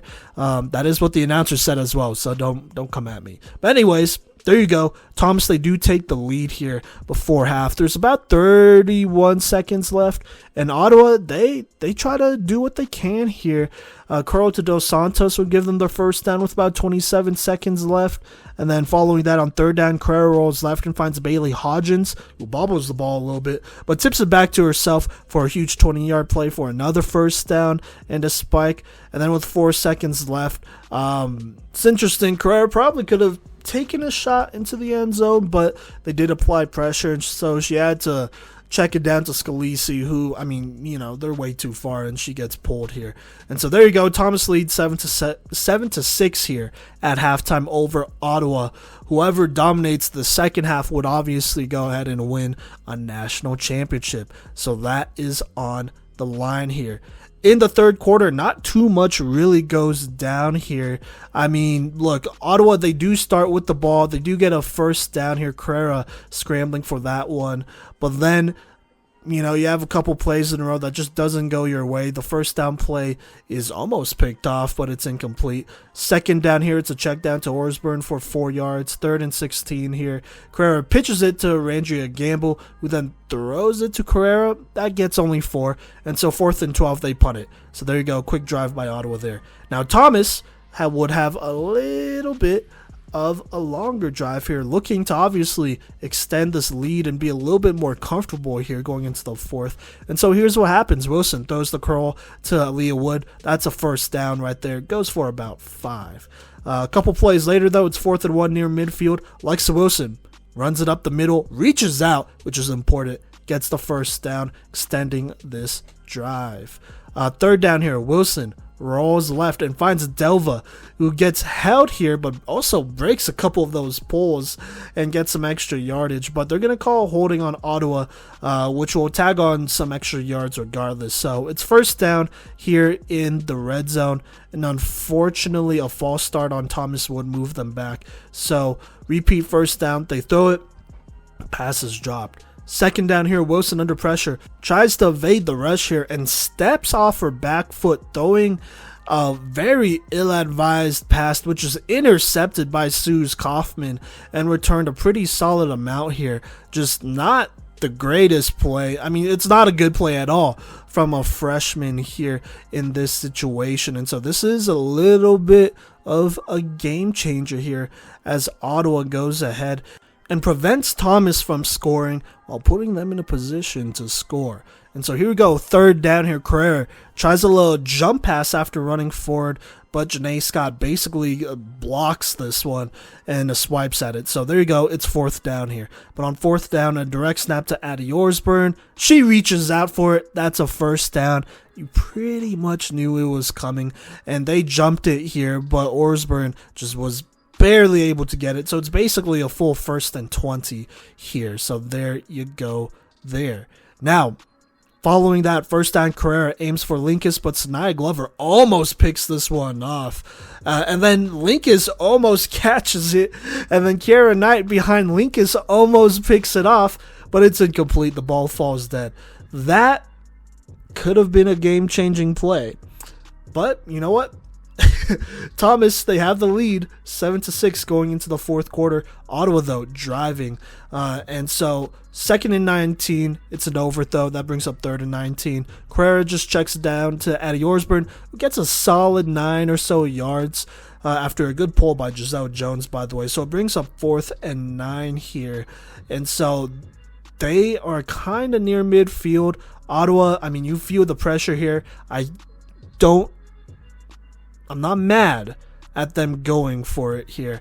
And I feel like that this was something that they probably didn't have to do, but, you know, they did it anyways. And so here we go, 4th and 9, early in the fourth. Carrera finds Orsburn, and she is off to the races and gets down the right sideline looking to score. But Janae Scott, with an excellent dive, just barely gets her flag, but still gets it. And Ottawa They start now in the red zone after a huge play by Addy Osborne, who is turning up in these late playoff games in these finals here.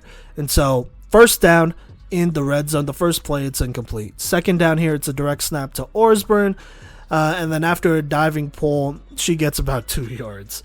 Pulled by Janae Scott, by the way. So here we go. Third down here. Carrera rolls right and throws a dot to Alyssa Linkus for the 15-plus yard touchdown. And Ottawa retakes the lead here, 12-7. And interesting enough here, Ottawa goes for 2.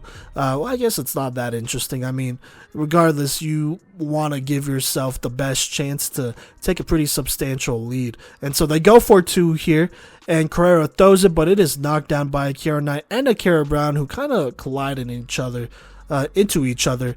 But still, though, the extra point's no good. That is what matters. And so here we go. 8 minutes, 2 seconds left in this national championship. Thomas with the ball. If they score a touchdown, they take the lead. Simple as that. And so here we go. Wilson throws the hitch to Aaliyah Wood, freshman to freshman. She gets it over the line. That's a first down. A couple plays later, though, it is third down here. Wilson goes left and finds Giselle Jones near the sideline, who tries to reach out for it, but is just short on the 1, maybe a little bit less. And so now it's 4th and inches here. Wilson, calm, under pressure, finds Margarita Pena, who makes a great catch, just a little behind her. But they go ahead and also throw a holding call on Ottawa here, and so that would tag on some extra yards for Thomas. But regardless, you really needed that first down if you were Thomas. And so here we go, first down.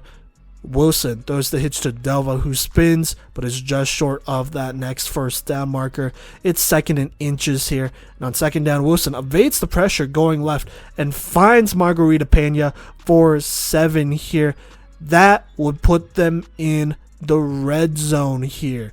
And so first down in the red zone, Wilson rolls left and finds a Cole over the middle, who makes a player miss and slides into the end zone to retake the lead. Thomas now up 13-12. Extra point is no good, though. But Ottawa, they would go ahead and get the ball back with the chance to get the lead back here in the fourth quarter. Plenty of time here, mind you. And so here we go. First play of this important Ottawa drive. Curl route thrown to Maya Quinn for about 15. First down there. Then there's a drop by Scalisi. That brings up 2nd and 10. And then Thomas forces Carrera to scramble, who goes ahead and gets the first down. But then this is where things definitely get a little interesting here. They go ahead and also tag on a penalty for holding on Janae Scott, who pulled Madison Carrera's flag here. And I'm just going to be honest, Carrera kind of initiated the contact, fell through her, and so, you know, you see a little bit of her shirt get pulled, but also the flag is definitely pulled as well. It's a ticky-tacky call. I don't think they make that call in any other game, to be honest with you. Not just the Nationals, but in any other game. I don't know if that is going to be called the majority of the time. So there you go. But they call it here in Nationals, and so that's important. That moves up Ottawa a couple more yards here. So definitely an interesting call by the refs, but let's keep on going here. So they go ahead on first down, check it down to Addie Osborne. She gets about 3. That brings up 2nd. Carrera then goes left, and Camacho with a physical catch here from the pass from Carrera makes it a nice gain of 10 as Ottawa enters the red zone. And this was just a tough catch. I believe it was either Aaliyah Wood or Sanaya Glover, who was playing really good defense, but this was just a tough catch by the vet here. And so here we go in the red zone. 2-minute warning hits, by the way. So first down with about 2 minutes left. Carrera buys time, and then she lofts it to Osborne, who is having the game of her life, and she dives for the touchdown as Ottawa retakes the lead 18-13. Once more, I don't know about jumping into the end zone, but honestly, if you're going to allow, you know, Thomas to do it, then yeah, this should be fine as well. Regardless, I mean, she was going to get in. So yeah, but anyways, let's go to the extra point here. It's a false start on Ottawa. right before the extra point attempt, so that moves them back here. And then on this extra point, Carrera aims for the front pylon here, and it's a good throw, but it's well covered, and it's also a drop. So extra points, no good. 18-13. Plenty of time left, really. 1 minute 50 seconds. Game on the line. 66-ish yards to go. And I believe Thomas also has both their time outs. So here we go. It is now or never. Shades of last national championship here, where Thomas did get a chance to drive down the field to potentially win it, but unfortunately came up short last year. Here we go. History repeats itself, but this time it's Alexa Wilson in at quarterback, and she throws a dart to Margarita Pena, who gets the first down.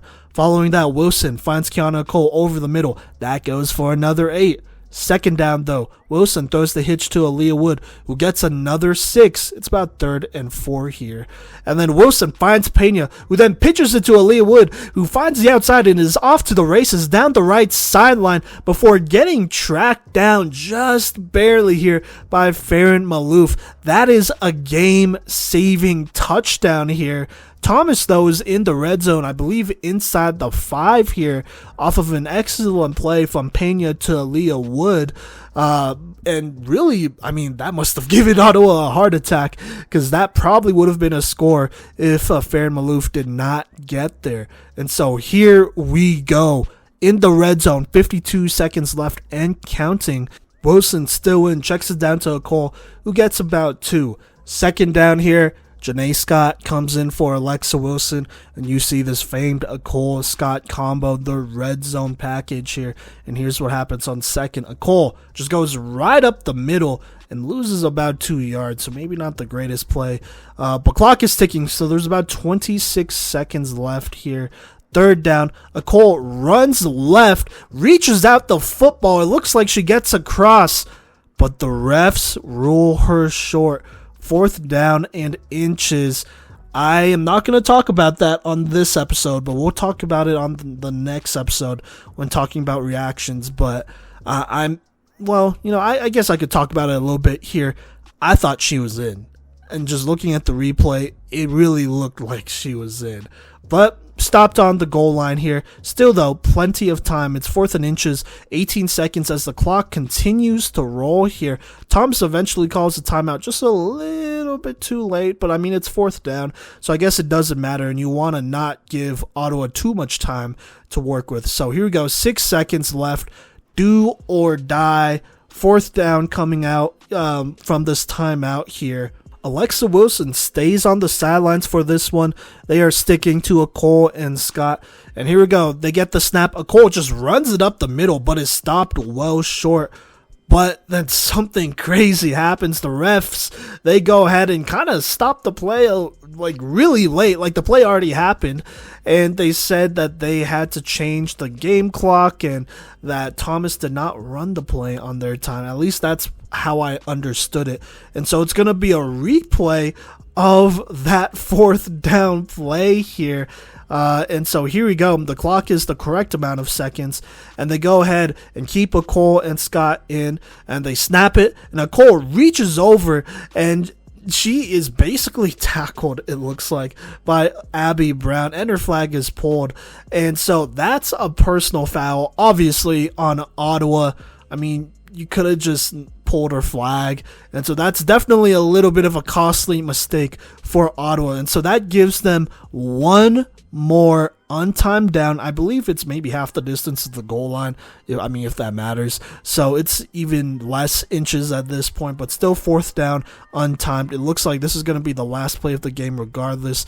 And here's what happens. Cole gets the snap, rolls left just a little, pitches it to Janae Scott, who then tries to make one player miss. That is Jukani Washington, but Washington gets the flagpole on a goal line stand on the outside in one-on-one, and like that, Ottawa goes back to back to back, 3 in a row. Ottawa wins the 2023 NAIA Women's Flag Football National Championship 18-13 in another thriller. They needed one more game to do it, but regardless, they still got the dub here, as Ottawa is your 2023 national champions.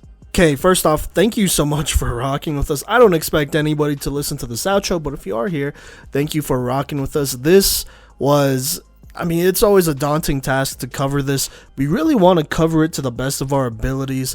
Shout out to Kodey for getting out there, meeting all of y'all. He said it was a really pleasant surprise. It was a good reset for us. And then, I'm over here, I'm holding it down. Hopefully I could get there next year here. And so, here, real quick updates though. So this was the recap. Try not to include as many opinions as possible.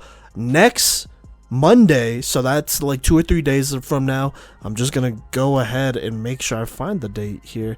That's May 29th. We are going to be releasing another episode talking about our reactions to the tournament, along with some other bonus content from Kodey talking about some of the JUCO games they played, their national championship as well as the showcase, talking about some vibes from that.